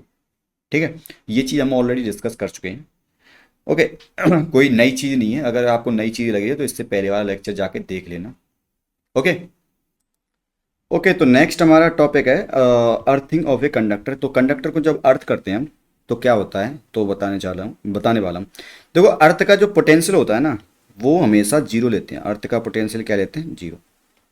ठीक है, तो जब हम किसी अर्थ को मतलब अर्थ को किसी कंडक्टर से कनेक्ट करते हैं तो जो अर्थ का पोटेंशियल होगा वही कंडक्टर का पोटेंशियल हो जाता है। मतलब कंडक्टर के सरफेस पर जो भी चार्ज होगा, जो भी पोटेंशियल होगा, मान लो कुछ ही पोटेंशियल होगा कंडक्टर के सरफेस पर, तो और अर्थ से कनेक्ट कर रहे हैं तो दो डिफरेंट पोटेंशियल मतलब जो डिफरेंट डिफरेंट पोटेंशियल पॉइंट हैं उनको जब कनेक्ट करते हैं तो क्या होता है, चार्ज का ट्रांसफर होता है। ठीक है, तो हायर पोटेंशियल से लोअर पोटेंशियल की तरफ क्या जाता है, चार्ज फ्लो करता है, यही है ना शायद, हाँ यही होता है तो चार्ज फ्लो करेगा, फ्लो कैसे करेगा चार्ज, तो चार्ज इस तरह से फ्लो कर जाएगा मान लो।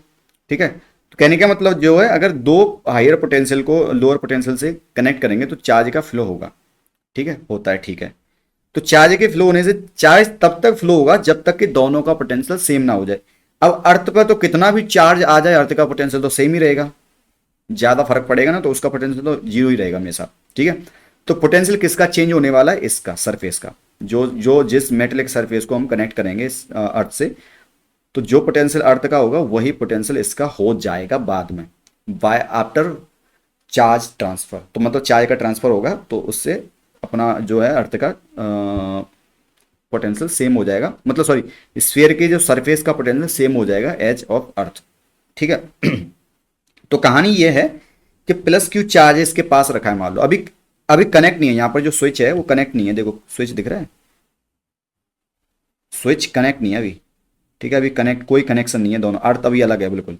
ठीक है, तो शुरुआत में अर्थ अलग है तो क्या होगा, इस पर जो प्लस क्यू चार्ज है इसकी वजह से इस स्फीयर पर, क्योंकि मेटलिक स्फीयर है तो इसकी वजह से इस पर क्या होगा, चार्ज का इंड्यूस होगा चार्ज, तो क्यू आई जैसे भी बताया था ना, क्यू आई इधर की तरफ आ जाएगा क्योंकि पॉजिटिव चार्ज है, माइनस क्यू आई और प्लस क्यू आई इधर की तरफ आ जाएगा। ठीक है, अब मुझे मान लो इसके सरफेस पर पोटेंशियल निकालना है वी एस, मतलब इसके सरफेस पर यहाँ पर वी एस निकालना है, सरफेस पर पोटेंशियल निकालना है। तो सरफेस पर पोटेंशियल निकालने के लिए मैं क्या करूंगा, potential on the surface V S equal to हो जाएगा। अब देखो पूरा मेटलिक स्फीयर है ये, पूरा मेटलिक स्फीयर का मतलब ये है कि इसके हर पॉइंट पर पोटेंशियल क्या रहेगा, सेम, तो जो सरफेस पर रहेगा वो ही इसके अंदर रहने वाला है। ठीक है, मेटलिक स्फीयर में ओके, तो जो सरफेस पर रहेगा वो इसके सेंटर ओ पे रहेगा। अब सेंटर ओ पे निकालना थोड़ा सा इजी रहेगा इसलिए मैं यहां पर ये ले रहा हूं। ठीक है, तो ओ पर निकालेंगे, जो पोटेंशियल ओ पर होगा वही सरफेस पे होगा। ओ पर कैसे निकालेंगे भाई, तो देखो ये माइनस क्यू आई से डिस्टेंस सेम होगी और ये प्लस क्यू आई से डिस्टेंस सेम होगी ओरिजिन की, तो माइनस क्यू आई का जो पोटेंशियल होगा, ये प्लस क्यू आई का जो पोटेंशियल होगा, दोनों एक दूसरे को नेगलेक्ट करेंगे तो उनकी वजह से तो पोटेंशियल जीरो हो जाएगा। ठीक है, तो इंड्यूस चार्ज की वजह से सेंटर पर क्या होगा, पोटेंशियल जीरो। ठीक है भाई, मतलब वी इंड्यूस, अच्छा वी ओ इंड्यूस चार्ज की वजह से पोटेंशियल क्या होगा, जीरो एट सेंटर। ओ पर potential due to induce charge will be zero. अब बच्चा चार्ज ये भाई, बच्चा चार्ज ये, तो प्लस क्यू की वजह से ओ पर आ जाएगा, ओ पर क्या हो जाए, प्लस क्यू की वजह से ए क्यू अपॉन एक्स, सिंपल, तो वही सरफेस पर इसके पोटेंशियल रहेगा। ठीक है, ओके। अब जैसे ही मैंने ये अर्थ किया, इसको मैंने क्या किया, स्विच को क्लोज कर दिया, अब ये अर्थिंग ऐसे हो गई। तो अब क्या होगा अर्थ, ये पॉजिटिव चार्ज क्या होगा भाई पॉजिटिव चार्ज तो भागना चाहेगा, क्योंकि देखो ये प्लस क्यू चार्ज है और ये माइनस यहां पर आ गया, तो पॉजिटिव चार्ज तो दूर भागना चाह रहा होगा, तो ये ऐसे निकल जाएगा, या फिर ऐसे बोलो यहां से नीचे से अर्थ से नेगेटिव चार्ज ऊपर की तरफ आएगा, मतलब इलेक्ट्रॉन आएंगे, वो इस प्लस चार्ज को, अरे यार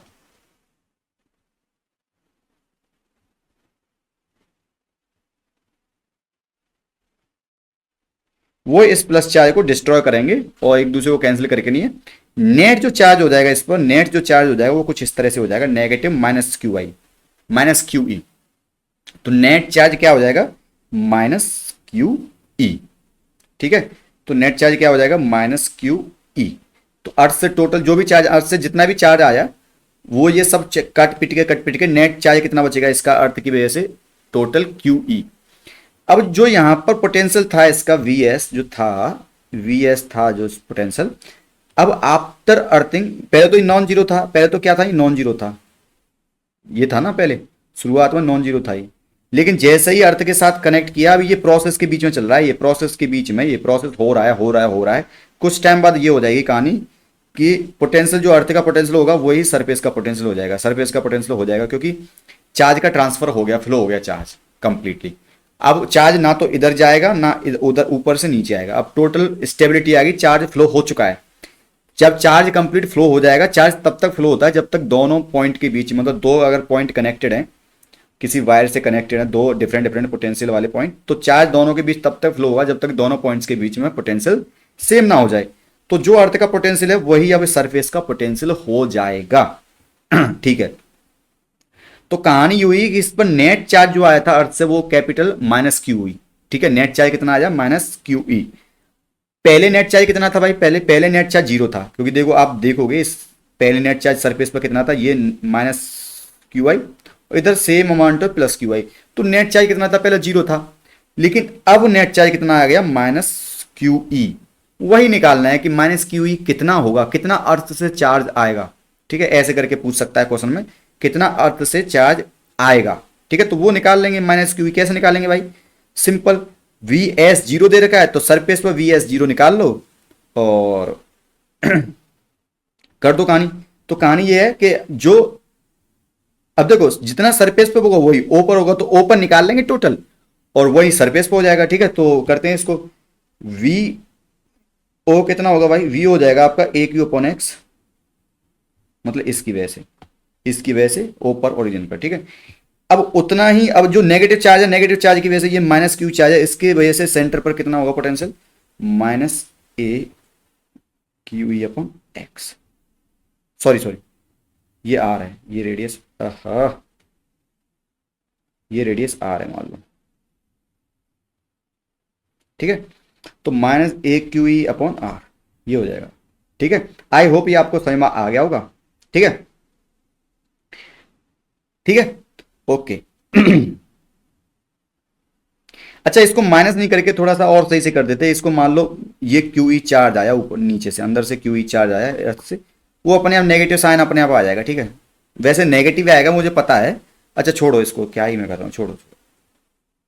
ठीक है, इतना ही रहने देते हैं। ठीक है, इतना आ गया, इसका पोटेंशियल हो गया, इसका क्या बोलते हैं इसका, हाँ, ये पोटेंशियल सरफेस पर हो, इसका ओरिजिन पे होगा, जो ओरिजिन पे पोटेंशियल होगा मेटेलिक सरफेस में वही सरफेस पे होगा, और सरफेस पर टोटल कितना है, जीरो। तो कहने का मतलब है वी एस क्या हो जाएगा आपका, वी ओ के बराबर। लेकिन अब केस में हमारा वी ओ कितना है, मतलब सरफेस पर चार्ज कितना है, पोटेंशियल कितना है, जीरो। ठीक है, इस तरह से। ठीक है, तो इसको जीरो के बराबर रखेंगे, तो यहाँ पर ये पूरी चीज जीरो के बराबर रखना पड़ेगा हमको। तो अगर जीरो के बराबर हो गए तो ये हो जाएगा A Q upon X equal to A Q E upon capital R. तो क्यू ई जो आएगा, क्यू ई जो आएगा वो हो जाएगा आपका R upon X Q, R upon X Q. ठीक है, अब आप देख रहे हो कि ये पॉजिटिव बन रहा है, पॉजिटिव बन रहा है, लेकिन ये पॉजिटिव आ रहा है ना, ये प्लस आर क्यू अपॉन, ये पॉजिटिव एक्चुअली इसलिए आ रहा है क्योंकि यहां पर हमने ऑलरेडी माइनस साइन ले रखा है। ठीक है, तो एक्चुअल में ये minus Q E upon minus Q E होगा, तो ये क्यू ई नहीं होगा, मतलब माइनस क्यू ई होगा। ठीक है, तो जो अर्थ से चार्ज आया था वो कितना आया था, माइनस क्यू ई आया था, या फिर बोलूं minus R upon X Q के बराबर अर्थ से चार्ज ऊपर की तरफ आएगा। ठीक है, इस तरह से। ठीक है, आई होप ये आपको समझ में आ गया होगा। ठीक है, ऐसे लिख दूंगा, चार्ज फ्रॉम अर्थ।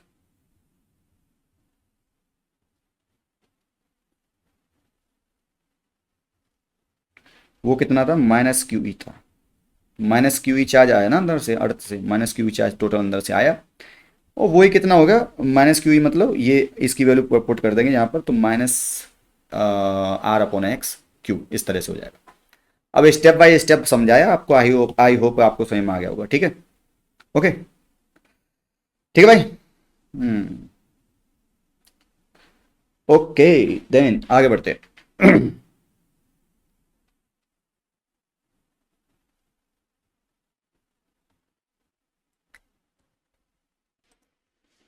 ओके, तो नेक्स्ट है आपका यूनिकनेस थ्योरम। अभी बताता हूँ इसमें क्या है। तो charge distribution on a conductor, तो जब हम किसी चार्ज को किसी कंडक्टर के ऊपर पटकते हैं तो चार्ज उस पर डिस्ट्रीब्यूट होने लग जाएगा, उसके सरफेस पर डिस्ट्रीब्यूट होने लग जाता है।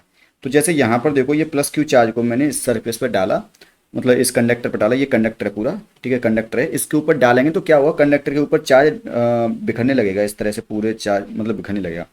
तो आप देखोगे ये कंडक्टर कोई ऐसा स्फीयर टाइप नहीं है, ये कंडक्टर कुछ टेढ़ा मेढ़ा ऐसा है। तो हर पॉइंट पर, जैसे देखो ये पॉइंट ए है, तो हर पॉइंट पर इसकी रेडियस ऑफ कर्वेचर कुछ अलग होगी। तो मान लो ये एक रेडियस ऑफ कर्वेचर है, मान लो इसकी यहाँ पॉइंट ए पर इसकी रेडियस ऑफ कर्वेचर मान लो R1 है, और ऐसे ही पॉइंट बी है, वहाँ पर आपकी रेडियस ऑफ कर्वेचर R2 है, मान लो इस तरह से है। और कोई पॉइंट सी होगा, तो यहाँ पर भी आप एक यहाँ पर जैसे ये वाला पॉइंट है, तो ये वाला कर्वेचर है ना, तो यहाँ पर भी एक ऐसे कुछ स्फीयर बना सकते हैं, मतलब ऐसे सर्कल बना सकते हैं। तो उसकी एक रेडियस ऑफ कर्वेचर कुछ अलग आएगी। ठीक है, तो रेडियस ऑफ कर्वेचर तो आपको पता ही होगा। ठीक है, तो हर पॉइंट पर जैसे जैसा जिसका मतलब ये ऐसे इसका बड़ा सा बनेगा, यहाँ इस वाले पॉइंट पर देखेंगे तो इसका ये बड़ा सा रेडियस ऑफ कर्वेचर बनेगा।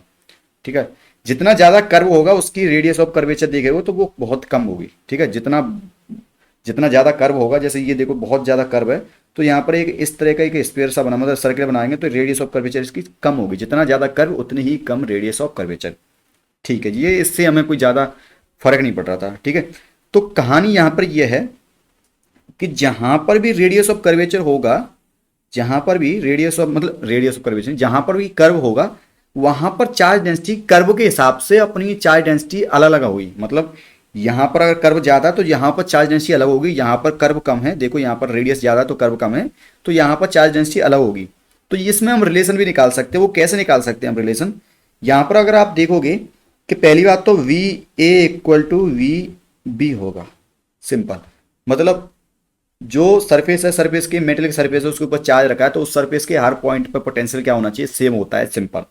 ठीक है, अगर हम इसको ऐसे देखें, अगर हम इसको कहानी को थोड़ा सा ऐसे समझें कि ये R1 रेडियस का एक स्फीयर है, R1 रेडियस का एक स्फीयर है, R1 रेडियस का एक स्फीयर है, और उस पर चार्ज डेंसिटी सिग्मा ए है, तो इसका बताओ पोटेंशियल कितना हो जाएगा। सिंपल बताना, पोटेंशियल कितना हो जाएगा। पोटेंशियल क्या होता है भाई, ए क्यू अपॉन R1 ऐसे होता है ना, A Q/R, Q1 बोल देता हूँ क्योंकि वन पर देखना है, वन R1 रेडियस के स्फीयर की वैसे देख रहे हैं।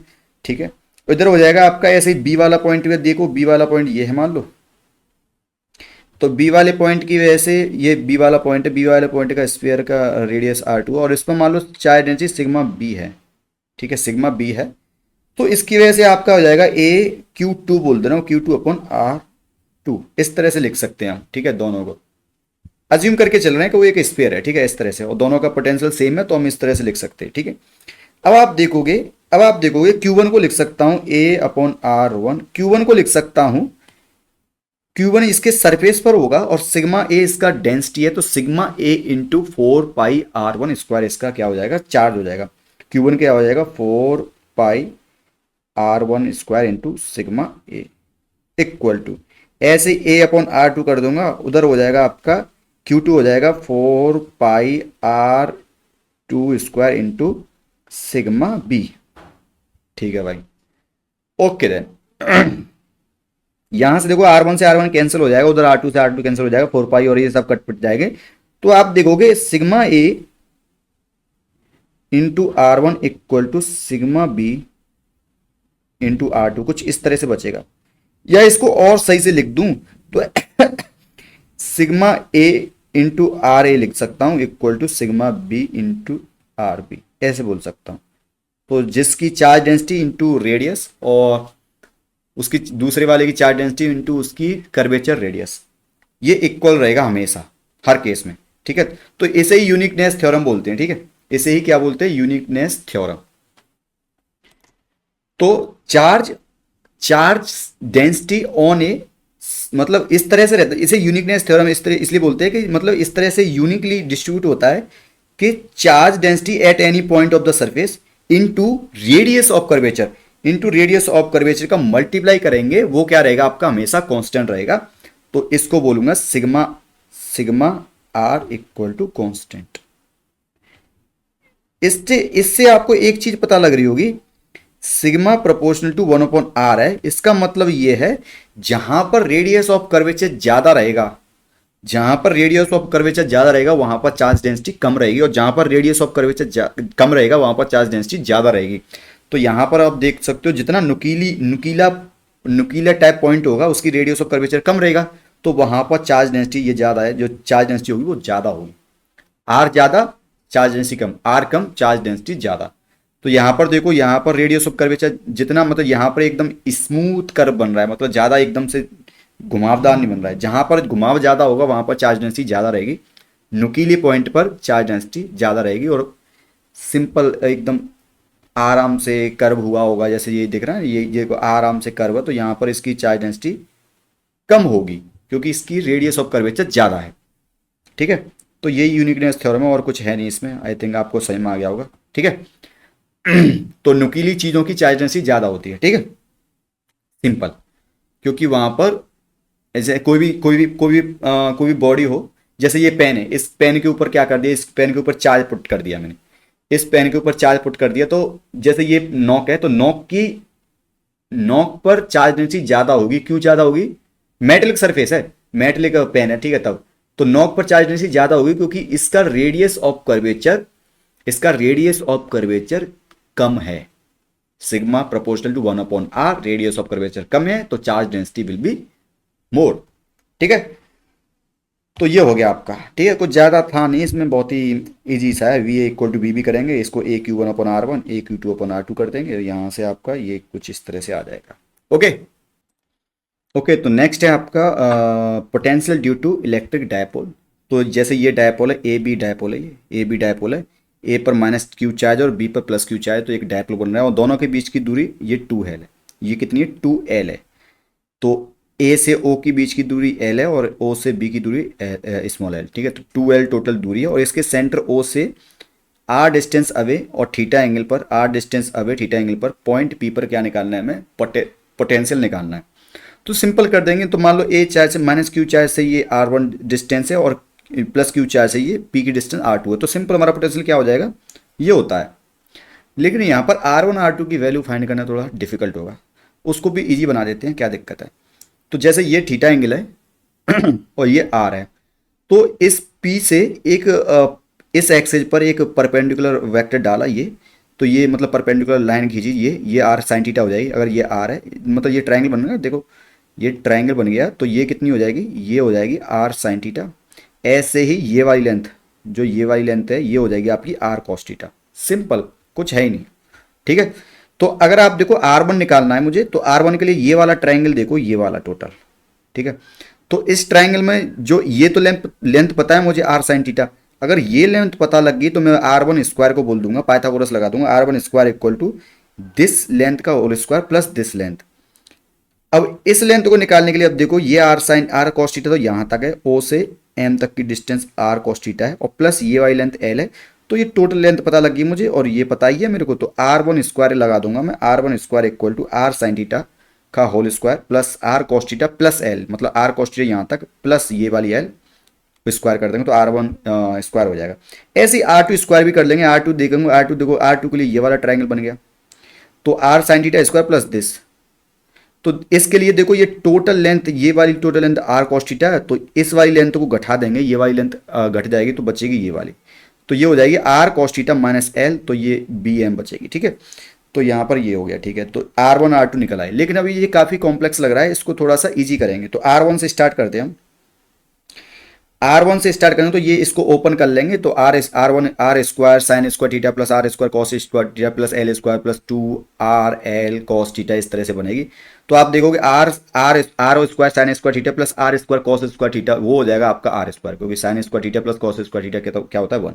तो R square plus L square plus 2 RL cos theta इस तरह से इक्वेशन हो जाएगी। अब आपको पता है कि ये आर की वैल्यू बहुत ज़्यादा बड़ी है इस एल से, जो जो डायपोल की लेंथ है बहुत कम है, तो आर की वैल्यू बहुत ज़्यादा है। तो यहाँ से आर की वैल्यू बहुत ज़्यादा है, तो आर स्क्वायर एल स्क्वायर के कंपेरिजन में बहुत ज़्यादा होगा, तो इसलिए एल स्क्वायर को नेग्लेक्ट कर देते हैं। तो ये हो जाएगा R square plus 2 RL cos theta. इसमें आर स्क्वायर कॉमन ले लेंगे तो ये हो जाएगा 1 plus 2L upon R cos theta, इस तरह से हो जाएगा। ठीक है, तो ये हो जाएगा। अभी इसको स्क्वायर को हटा देते हैं, तो ये आर वन हो जाएगा, इधर स्क्वायर रूट कर देंगे, इस सब का स्क्वायर रूट करेंगे तो ये हो जाएगा R R plus 1 plus 2L upon R cos theta का पावर 1/2। अब इसमें बाइनोमियल थ्योरम से एक्सपेंड कर देंगे, तो ये हो जाएगा आर, ये आर ऐसी बचेगा, ये हो जाएगा 1 और प्लस ये एक बटे तो बाहर आ जाएगा N X N minus 1/2 factorial X square, इस तरह से होता है ना। तो ये हो जाएगा 1/2 2L R upon cos theta 2L upon R cos theta plus यहाँ पर जैसे जैसे आगे बढ़ेंगे ना वो 1/r की पावर 2 1/r की पावर 4 1/r की पावर 6 इस तरह से आएगा। तो वहां देखोगे ये आर स्क्वायर डोमिनेट ज्यादा करेगा, तो ये इसको नेग्लेक्ट कर दूंगा in comparison to this one. ठीक है, तो इसको बाकी चीज़ों को नेग्लेक्ट कर दो तो बचेगा ये वाला पार्ट, तो ये हो जाएगा आर और ये अंदर बचेगा 1 प्लस ये वाला पार्ट। तो इससे 2 से 2 कैंसिल कट जाएगा, L upon R cos theta इधर बचेगा। अब आर का मल्टीप्लाई कर दो तो R plus L cos theta इस तरह से बचेगा आर वन। तो आर वन ऐसे आ रहा है R plus L cos theta. तो यहाँ पर ऐसे इस वाले में से ये वाला पार्ट आया है देखो, तो इस वाले में से आप देखोगे तो ये वाला R minus L L sine cos theta आएगा, क्योंकि यहाँ पर देखो इस वाले पार्ट से यहाँ पर नेगेटिव साइन आएगा, बस यहाँ पर नेगेटिव साइन आएगा, यहाँ नेगेटिव आएगा, यहाँ नेगेटिव आएगा, यहाँ नेगेटिव आएगा, यहाँ नेगेटिव आएगा, यहाँ नेगेटिव आएगा, तो ये R minus L cos theta हो जाएगा। ओके, तो आर वन आर टू की वैल्यू पता लगी हमको। अब सिंपल हम क्या निकालेंगे, इसका पोटेंशियल निकालेंगे। पोटेंशियल क्या था, ये था हमारा पोटेंशियल। ठीक है, तो सिंपल पोटेंशियल निकालते हैं। तो अब देखो पोटेंशियल वाले फॉर्मूले रख दूंगे यहाँ पर, ये minus A Q upon R one था, आर वन ये रहा, और ये plus A Q upon R two था, आर टू ये रख दिया यहाँ पर। अब यहाँ से ए क्यू कॉमन ले लेंगे, ए क्यू कॉमन आएगा, इधर बचेगा minus 1/r plus L cos theta, इधर बचेगा इतना। अब इन दोनों को सॉल्व करते हैं, सिंपल मैथमेटिक्स है। तो ये इधर चला जाएगा 1, ये इधर जाएगा, नीचे मल्टीप्लाई हो जाएगा, तो ये नीचे तो ये हो जाएगा R plus L cos theta R minus L cos theta, ये हो जाएगा R square minus L square cos square theta. इसका यहाँ पर हो जाएगा तो ये हो जाएगा minus R plus L cos theta, इधर हो जाएगा plus R plus L cos theta. तो यहाँ से देखोगे माइनस आर से प्लस आर कट जाएगा, तो ये बचेगा 2L cos theta upon R square minus L square cos square theta. अब आप जानते हो, जैसे आपको पता है P equal to Q into 2L होता है। जैसे उसकी लेंथ, डायपोल की लेंथ कितनी थी डायपोल पर चार्ज माइनस क्यू और प्लस चार्ज था, प्लस क्यू चार्ज था, और दोनों की डायपोल की लेंथ कितनी थी 2L। तो यहाँ से पी बार मतलब पी का जो मैग्नीट्यूड आएगा वो आएगा आपका क्यू इंटू 2L। ठीक है, तो इसको लिखने की कोई जरूरत नहीं है, इस तरह से P equal to Q into 2L आ जाएगा।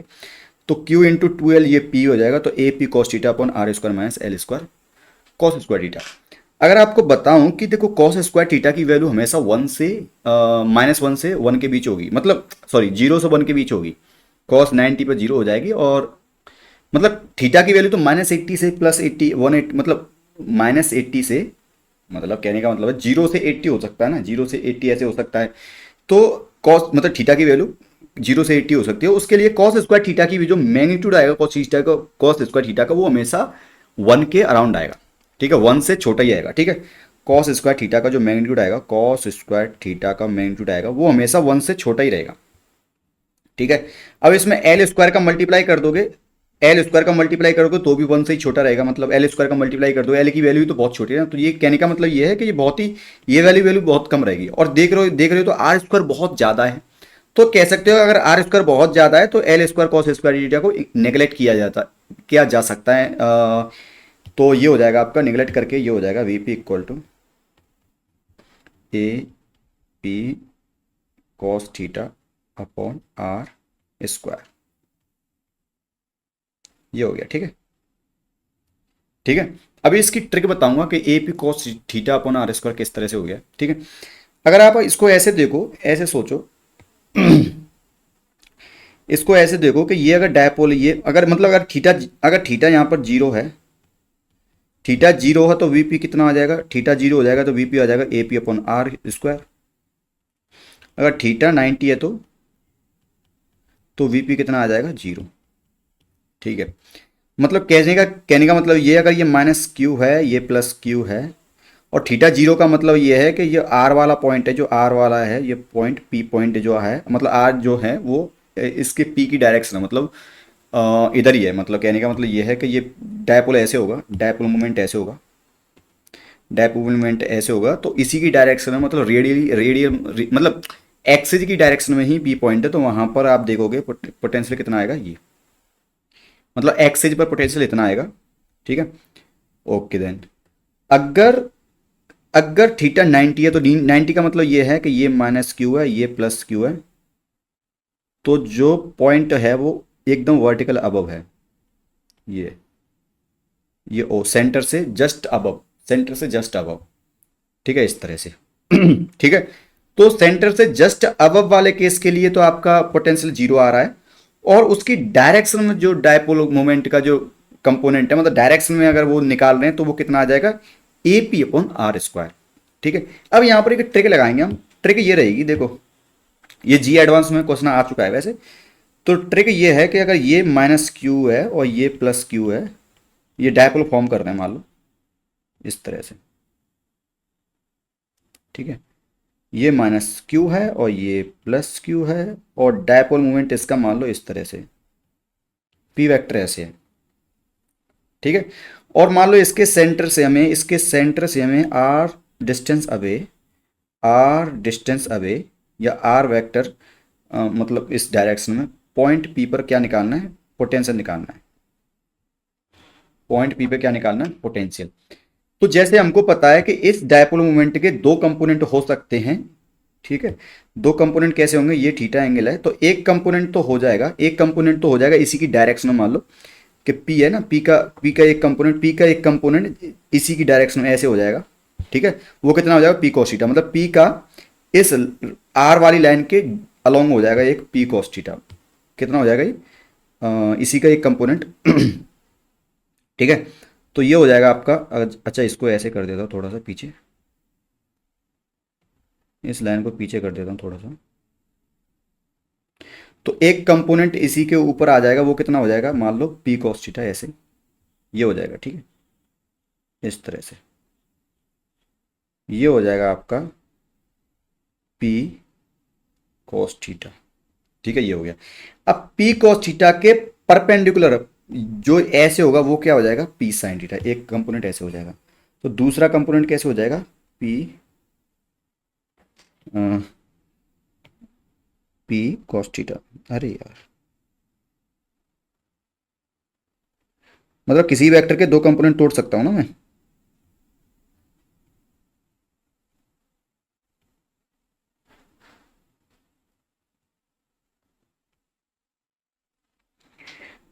ये है आपका पी cos थीटा, ये क्या है आपका पी cos थीटा। ठीक है, अब आप जैसे सिंपल देख लो ना, ये जैसे माइनस क्यू चार्ज है, ये प्लस क्यू चार्ज है, तो ये माइनस क्यू है, ये प्लस क्यू है, तो इससे मतलब कुछ डिस्टेंस अभी पॉइंट पे हम इलेक्ट्रिक फील्ड निकाल रहे हैं, मान लो इलेक्ट्रिक पोटेंशियल निकाल रहे हैं, सॉरी इलेक्ट्रिक पोटेंशियल निकालेंगे, वो इस चार्ज से, मतलब इस चार्ज से नेगेटिव चार्ज से, और ये मतलब पी पॉइंट की दूरी दोनों नेगेटिव और पॉजिटिव चार्ज से सेम होगी, इसलिए पी पॉइंट पर पोटेंशियल क्या हो जाएगा, जीरो हो जाएगा। लेकिन ये एक्सेज में निकाल रहे हैं, जब एक्सेज में निकालेंगे हम, एक्सेज के अलोंग निकालेंगे, तब जो प्लस चार्ज होगा उससे डिस्टेंस पी की कम होगी और नेगेटिव चार्ज से ज़्यादा होगी, तो ओवरऑल पोटेंशियल कुछ ना कुछ रहेगा, क्योंकि पी पॉजिटिव चार्ज से कम डिस्टेंस है, तो इसकी वजह से जो पोटेंशियल होगा और इस नेगेटिव चार्ज की वजह से जो पोटेंशियल होगा वो घटा देंगे, वो उससे कुछ ना कुछ पोटेंशियल एक्सेज के अलोंग होगा। लेकिन जब परपेंडिकुलर जब वेक्टर होगा उसके कम, उसकी वजह से देखेंगे तो ये नेगेटिव चार्ज यहाँ होगा और ये प्लस चार्ज यहाँ होगा, तो दोनों की डिस्टेंस जो होगी ना, ये वाली दोनों डिस्टेंस इक्वल होंगी, तो जो ए पी अपॉन आर, और मतलब sorry A Q upon R, दोनों एक दूसरे से कैंसिल हो जाएंगे, तो ये दोनों एक दूसरे से कैंसिल हो जाएंगे। कहने का मतलब ये है कि परपेंडिकुलर एक्सिस पर पोटेंशियल क्या रहेगा, जीरो रहेगा। ठीक है, तो सिंपल ये है कि हम इसकी वजह से हम क्या निकालेंगे, यहाँ पॉइंट पी पर पोटेंशियल निकालेंगे। तो इसको मैं थोड़ा सा कैसे लिखूं कि थोड़ा सा सही लगे मेरे को। तो पोटेंशियल ऐसे लिखूंगा, वीपी इक्वल टू, जैसे ऊपर आया था ना 2 AP cos थीटा, तो इसको लिखूंगा मैं ए पी वेक्टर का component along along are vector. तो जैसे आर है ना, तो आर के अलोंग एक कंपोनेंट, तो उसको लिखूंगा पी का कंपोनेंट, पी वेक्टर का कंपोनेंट अलोंग आर कैप। मतलब किसी भी वेक्टर का, इसका मतलब है projection of P along are vector. ठीक है। तो जैसे कोई वेक्टर है, मान लो कोई वेक्टर है, जैसे जैसे ये बी वेक्टर है और ये ए वेक्टर है, ये क्या है ए वेक्टर। तो ए वेक्टर का प्रोजेक्शन अलोंग बी वेक्टर वो होगा आपका A dot B cap, B की डायरेक्शन लेना है। ठीक है। तो ये है आपका projection of A vector along B vector. ठीक है, इस तरह से। तो ऐसे ही वो है कि प्रोजेक्शन ऑफ पी का कंपोनेंट अलोंग आर कैप। ठीक है, तो इस तरह से 2 AP आर कैप मतलब अपॉन आर स्क्वायर। तो this will be the answer, बस जस्ट हो गया। ठीक है, इस तरह से। ओके, आई होप आपको समझ में आ गया होगा। तो पी किधर भी हो पी, अगर हमको ये पता लग गया पी का कोई वेक्टर दे रखा है, क्यों, चलो आपके लिए क्वेश्चन दे रहा हूँ, क्वेश्चन दे रहा हूँ। मान लो पी आपका ऐसे है, मैं बस ऐसे ही क्वेश्चन दे रहा हूँ, होमवर्क है आपके लिए। ठीक है, पी का किसी भी तरह से फॉर्म हो सकता है। ठीक है, तो चलो एक क्वेश्चन दे रहा हूँ। मान लो जो डायपोल बन रहा है, तो उसका एक कंपोनेंट, जैसे मान लो ये माइनस क्यू है और दूसरा प्लस क्यू है, और ये ए पॉइंट पे रखा है, ये बी पॉइंट पे रखा है, और दोनों मिलकर डायपोल बना रहे हैं। आपके लिए होमवर्क है। और क्यू के कंपोनेंट्स हैं, मान लो क्यू के जो कोऑर्डिनेट्स हैं, मान लो वो दे रखे हैं आप 0,3, और उसके दे रखे हैं 3,5, लेट 3,5।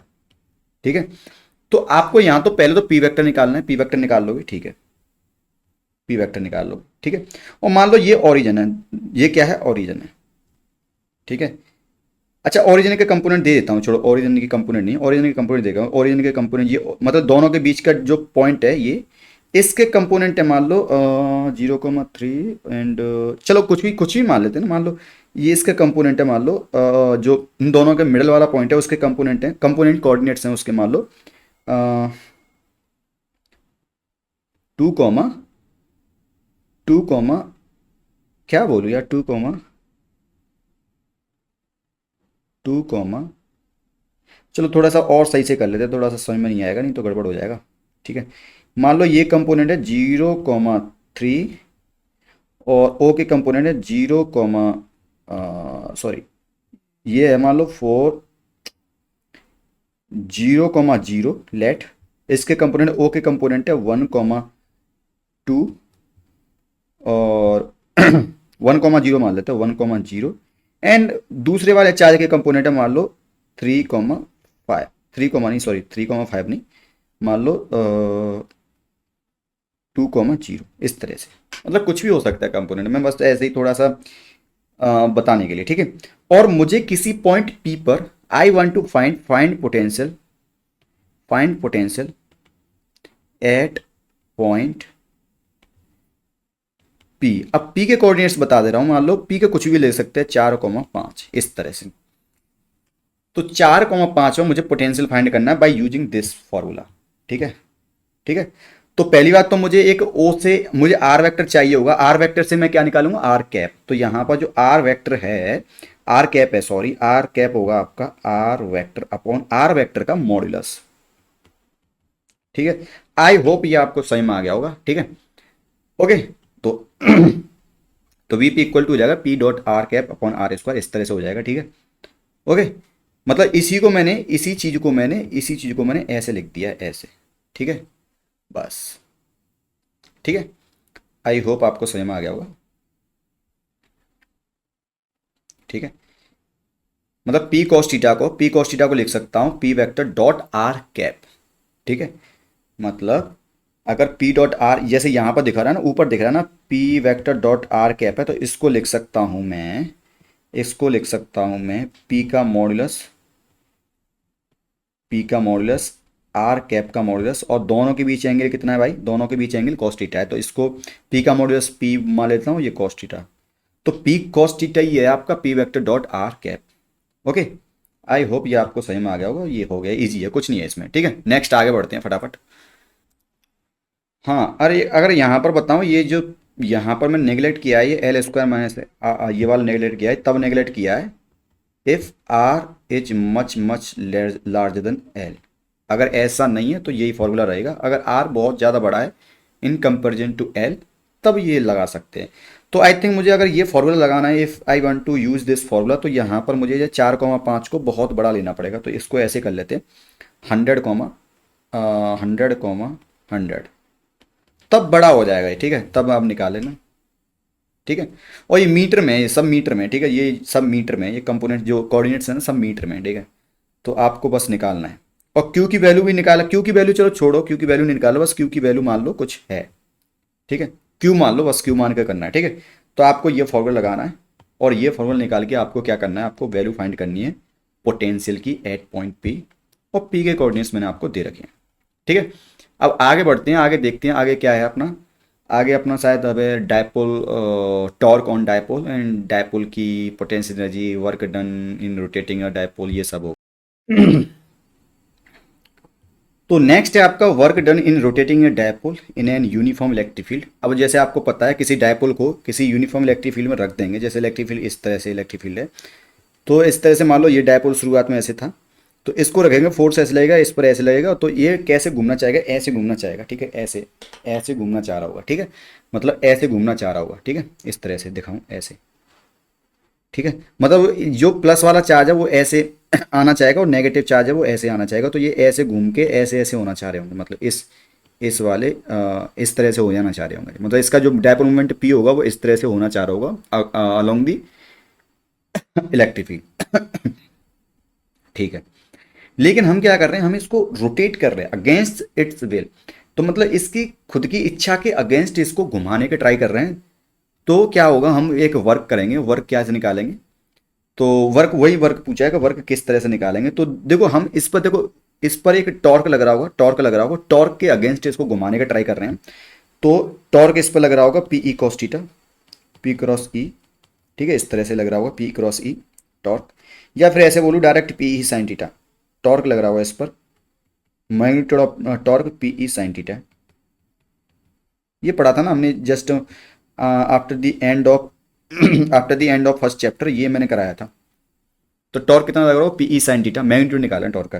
तो वर्क जो होता है डी डब्ल्यू होता है, तो टॉर्क से भी हम वर्क निकाल सकते हैं, लेकिन टॉर्क वाले केस में क्या होता है, वहां पर एंगल डिस्प्लेसमेंट होता है, डिस्प्लेसमेंट होता है वो जो एंगल का डिस्प्लेसमेंट होता है, डिस्प्लेसमेंट एंगल इस तरह से। ठीक है, ओके, या फिर एंगुलर डिस्प्लेसमेंट। ठीक है, तो यहां पर मैंने देखा कि पहले ऐसे वो था, तो मैंने इसको घुमा के इतना कर दिया, तो ये रेड वाला पॉइंट आ गया, और मैंने घुमाया, कितना घुमाया मैंने, एंगल डी थीटा घुमाया, एंगल कितना घुमाया मैंने, डी थीटा। तो डी थीटा एंगल घुमाने में मुझे काम करना पड़ेगा tau D theta, tau D theta के बराबर काम करना पड़ेगा, टाउ डी थीटा के बराबर मुझे काम करना पड़ा होगा। ठीक है, D W equal to tau क्या है भाई, P E sine theta, D theta. अब इसका इंटीग्रेशन करेंगे, क्योंकि पहले जो ये था, पहले ऐसे हुआ रहा होगा शुरुआत में, मतलब वायर ये क्या बोलते हैं, ये डायपोल मूवमेंट ऐसे था, सॉरी डायपोल ऐसे था, शुरुआत में ऐसे था, फिर मैंने इसको घुमा के थीटा एंगल पर रख दिया। ठीक है, तो थीटा एंगल पर रखा है, तो मुझे कितना कार्य करना पड़ा है वही निकालना है। ठीक है, तो वर्क निकालना है डी डब्ल्यू, पीई कांस्टेंट है, पीई कांस्टेंट है। ठीक है, साइन थीटा का इंटीग्रेशन होगा साइन थीटा डी थीटा, मैंने जीरो से, मतलब शुरुआत में पूरा अलाइन था इलेक्ट्रिक फील्ड के, तो वहां से मैंने थीटा एंगल पर घुमा दिया, तो थीटा एंगल पर घुमाऊंगा तो मैं कितना कार्य करना पड़ेगा, जीरो से थीटा के लिए मुझे कार्य करना पड़ा होगा। ठीक है, थीटा एंगल कुछ भी हो सकता है, पाई/4 पाई/2, जो भी है, जो भी हो सकता है, कुछ भी हो सकता है। ठीक है, तो ये तक इधर तो डब्ल्यू ही हो जाएगा ये, और इधर हो जाएगा पी ई साइन थीटा का इंटीग्रेशन होता है माइनस कॉस थीटा, और उसकी लिमिट लगाएंगे जीरो से, ये होता है minus cos theta, minus cos theta, उसकी लिमिट लगाएंगे जीरो से थीटा, तो ये हो जाएगा minus cos theta minus cos zero, minus minus plus cos zero, तो 1 माइनस कॉस थीटा हो जाएगा, तो P E 1 minus cos theta हो जाएगा। तो डब्ल्यू एक्सटर्नल हो गया आपका, minus sorry PE, PE 1 minus cos theta. Okay. Similarly अगर मैं theta one initial angle theta one से थीटा टू घुमाऊंगा तो मुझे कितना कार्य करना पड़ेगा वो भी निकाल लेंगे। तो थीटा वन से थीटा टू घुमा रहा हूँ, जैसे यहाँ तो जीरो से थीटा टू थीटा एंगल घुमा दिया। अब मैं बोल रहा हूँ थीटा वन से मैंने घुमाया है थीटा टू तक, वो भी ऐसे ही हो जाएगा कि D W equal to P E theta one से theta two sine theta D theta.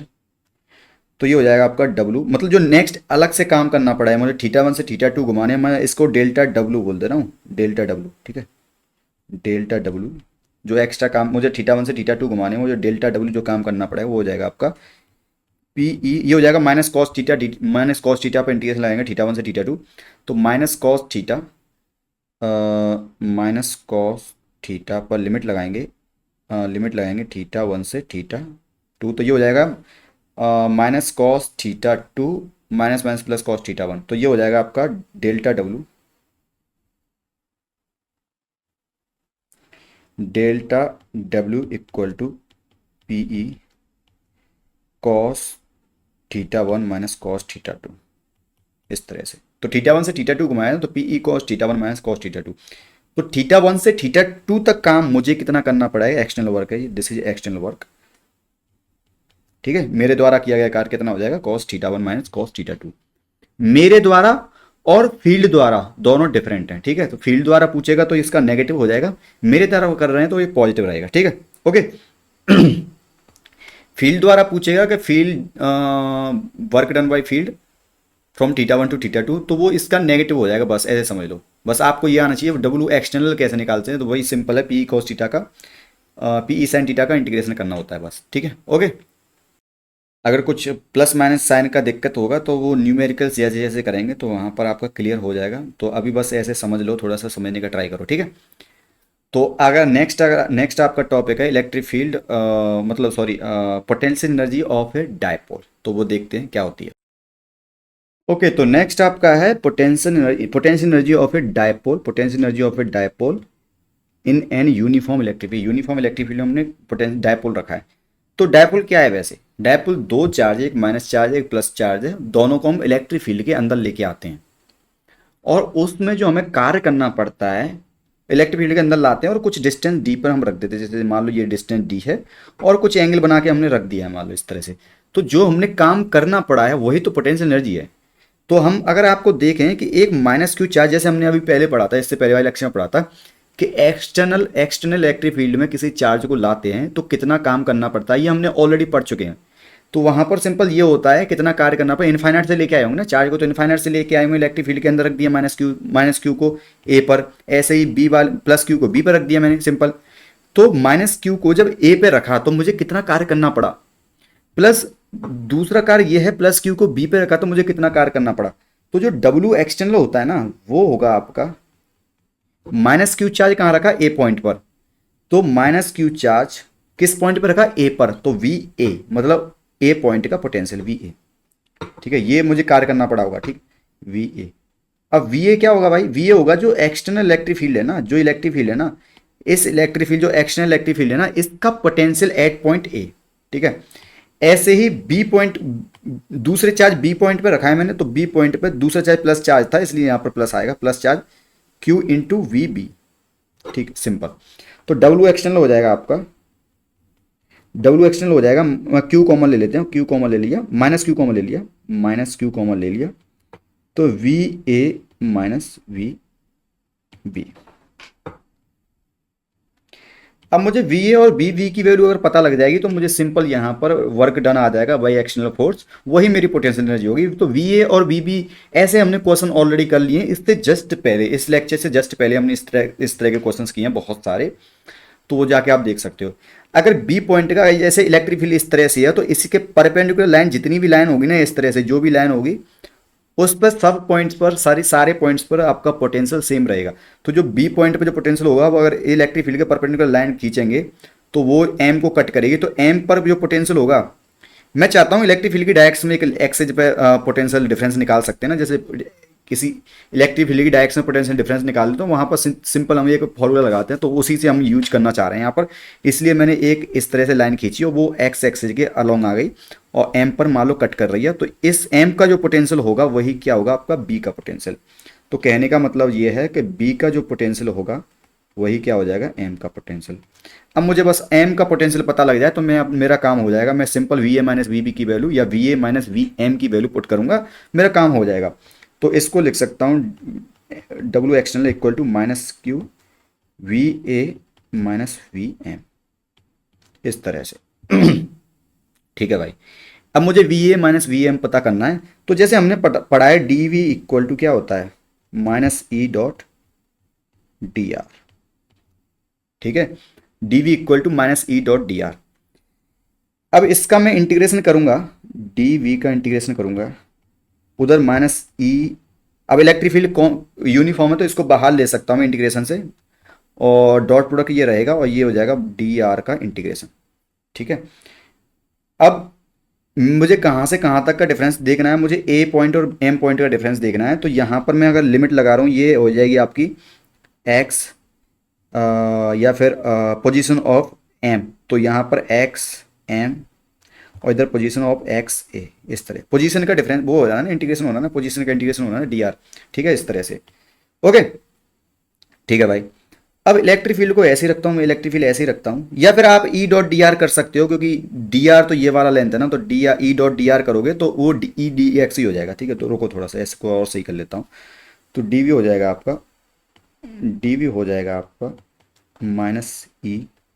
ई को मैं लिख सकता हूँ, ई को लिख सकता हूँ, ई को लिख सकता हूँ इलेक्ट्रिक फील्ड का मैग्नीट्यूड, एंड कौन सी डायरेक्शन में electric field, positive x direction में। ऐसे ही डी आर वेक्टर वेक्टर को लिख सकता हूँ, तो क्योंकि हम देखो पोटेंशियल इस लाइन के लॉन्ग देख रहे हैं, इस लाइन के लॉन्ग देख रहे हैं, तो ये लाइन किस डायरेक्शन में, पॉजिटिव एक्स डायरेक्शन में, तो ये बोल देंगे D x x cap, magnitude इसका डी एक्स हो गया और एक्स कैप इसकी डायरेक्शन होगी। तो सिंपल लिख सकता हूँ ई डी एक्स, इस तरह से। ठीक है, अब इसका इंटीग्रेशन कर देंगे हम, तो डी वी का इंटीग्रेशन करेंगे, इधर करेंगे माइनस ई डी एक्स का इंटीग्रेशन। अब इलेक्ट्रिक फील्ड यूनिफॉर्म है और कांस्टेंट है तो बाहर ले सकते हैं, तो ये एक्स एम से एक्स ए तक इंटीग्रेशन करेंगे, तो यहाँ पर वी ए से वी एम तक पोटेंशियल डिफरेंस आएगा। ठीक है, ये ऑलरेडी हम कर चुके हैं, कोई नई चीज़ नहीं कर रहे। तो यहाँ पर देखोगे V M minus V A equal to होता है minus E X A minus X M. ठीक है, ओके देन।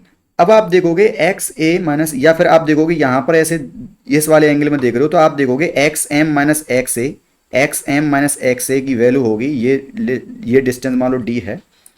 मतलब अगर आप उसमें देख रहे हो, उस फिगर में देख रहे हो, इस फिगर में देख रहे हो, तो इसमें पाइथागोरस वाला जो भी चीज़ होती है, तो वहाँ पर आप देखोगे कॉस थीटा की वैल्यू आएगी, cos theta equal to cos theta की वैल्यू आएगी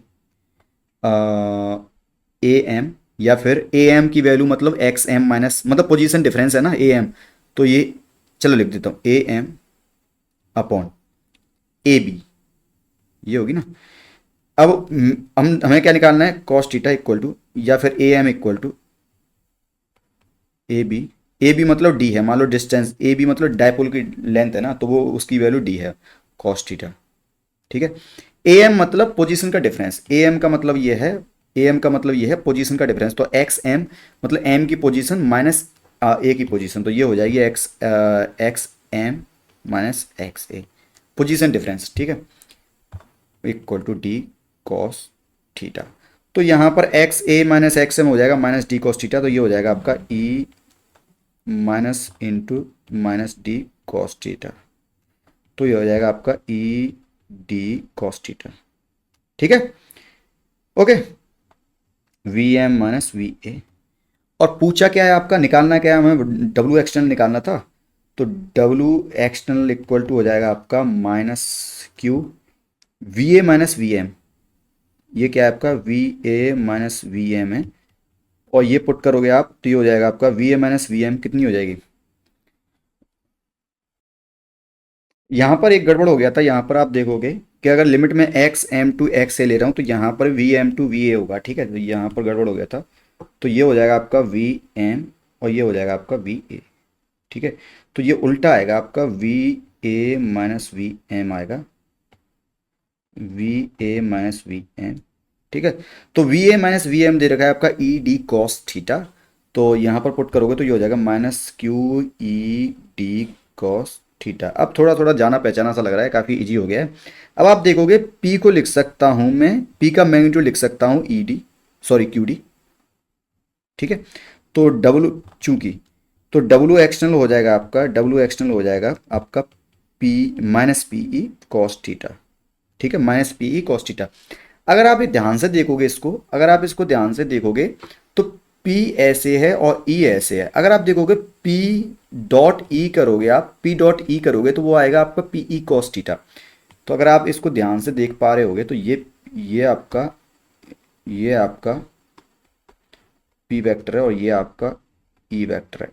तो पी ई कॉस थीटा देखोगे आप, ऊपर देखोगे आप ध्यान से देखोगे तो चूंकि P डॉट ई आपका है P E cos theta, P E is the magnitude of P and E, ठीक है। तो पी ई कॉस थीटा हो जाएगा पी डॉट ई, तो यहाँ पर रख सकते हो आप पी ई कॉस थीटा की जगह पर रख सकते हो आप पी डॉट ई, ठीक है। तो इस तरह से डब्ल्यू एक्सटर्नल बोलो या फिर एनर्जी बोलो, ठीक है, एक ही बात है, ये हो जाएगा आपका माइनस पी डॉट ई। तो इस तरह से आपका फॉर्मूला आ जाएगा of energy, potential energy of dipole in an electric field, ठीक है। तो आप कैसे भी डायपोल को कहीं भी रख दो, अगर उन दोनों के बीच अगर हमें पोटेंशियल, सॉरी हमें डायपोल एंड इलेक्ट्रिक फील्ड की बीच का एंगल पता है हमें, तो हम direct P E cos theta करेंगे तो अपना आंसर हो जाएगा, ठीक है। आई होप ये आपको समझ में आ गया होगा।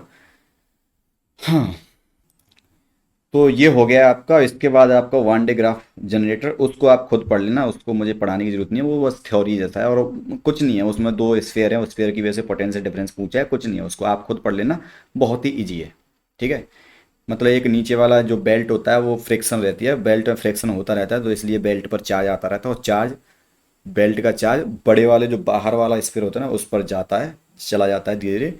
तो जैसे जैसे जो भी होगा, क्योंकि बेल्ट से चार्ज बाहर भागना चाह रहा हूँ तो वो बड़े वाले स्फीयर पे ऐसे पहुंच जाता है। तो इस तरह से बड़ा वाला स्फीयर चार्ज होता रहता है, होता रहता है, इस पर इतना ज़्यादा चार्ज हो जाता है कि उसका पोटेंशियल बहुत ज़्यादा हो जाता है, तो वो इलेक्ट्रिकल जो लाइटनिंग है ना, लाइटनिंग इफेक्ट शो करने लगता है। आप उसको खुद पढ़ लेना, उतना मुझे पढ़ाने की जरूरत नहीं है। तो ये आपका सारा चीज़ें हो गया है। वन डे ग्राफ जनरेटर के बाद में आपका ये चैप्टर एंड हो जाता है, फिर उसके बाद में आपके जो इलस्ट्रेशन बचे मैं उनको करा दूंगा, ठीक है। अब जो भी जहाँ से मैंने आज स्टार्ट किया था वहाँ से, मतलब कल इससे पहले वाला लेक्चर था जहाँ पर मैंने इलस्ट्रेशन में बता देता हूँ, रुको आपको। तो ये वाला जो क्वेश्चन है, क्वेश्चन नंबर 3.42 तक मैंने इलस्ट्रेशंस करा दिए थे। इसके बाद आपके टोटल इलस्ट्रेशंस हैं 3.58, तो 58 तक मैं आपको कराऊंगा, ठीक है। तो मतलब 4.3 से स्टार्ट होगा और 5.8 तक कितने क्वेश्चंस बन जाएंगे, 5.8 तक 8 वो हो गए, और 3 7 ये 8 और 7 15, 15 अराउंड 15 एंड 16 के अराउंड जो भी इलस्ट्रेशन होंगे उनको मैं अभी सॉल्व करा दूंगा, ठीक है। और फिर इसके बाद ये आपका चैप्टर एंड हो जाएगा। इसके बाद में आपको जितने भी कॉन्सेप्ट एप्लीकेशन एक्स आए हैं और इसके पीछे की जो भी सॉल्व्ड एग्जांपल्स हैं और क्या बोलते हैं, जो भी इसके क्वेश्चंस हैं पीछे एक्सरसाइज हैं, उनको सबको करना है आपको। इससे ये रहेगा कि आपका थोड़ा सा, आपकी थोड़ी प्रैक्टिस ज़्यादा हो जाएगी, तो ये आपका टॉपिक कवर हो जाएगा। पर करना पड़ेगा आपको थोड़ा सा, डेली कम से कम 20 क्वेश्चंस करिए डेली डेली, आपका काम हो जाएगा। PYQ जरूर लगाना है, ठीक है। तो ये यहाँ पर अभी ये चैप्टर एंड हो चुका है, मतलब इसके बाद एक और क्लास होगी तो चैप्टर एंड हो जाएगा, उसके बाद हम अपनी काइनेमेटिक्स स्टार्ट करेंगे, ठीक है। ओके गाइज, चलो बाय बाय, जय हिंद, गुड नाइट।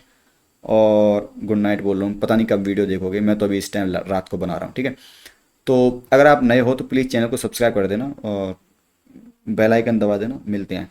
और नए हो तो अभी अभी आप आपने टेलीग्राम नहीं ज्वाइन किया तो वो टेलीग्राम भी ज्वाइन कर सकते हो, ठीक है। Okay then, bye bye.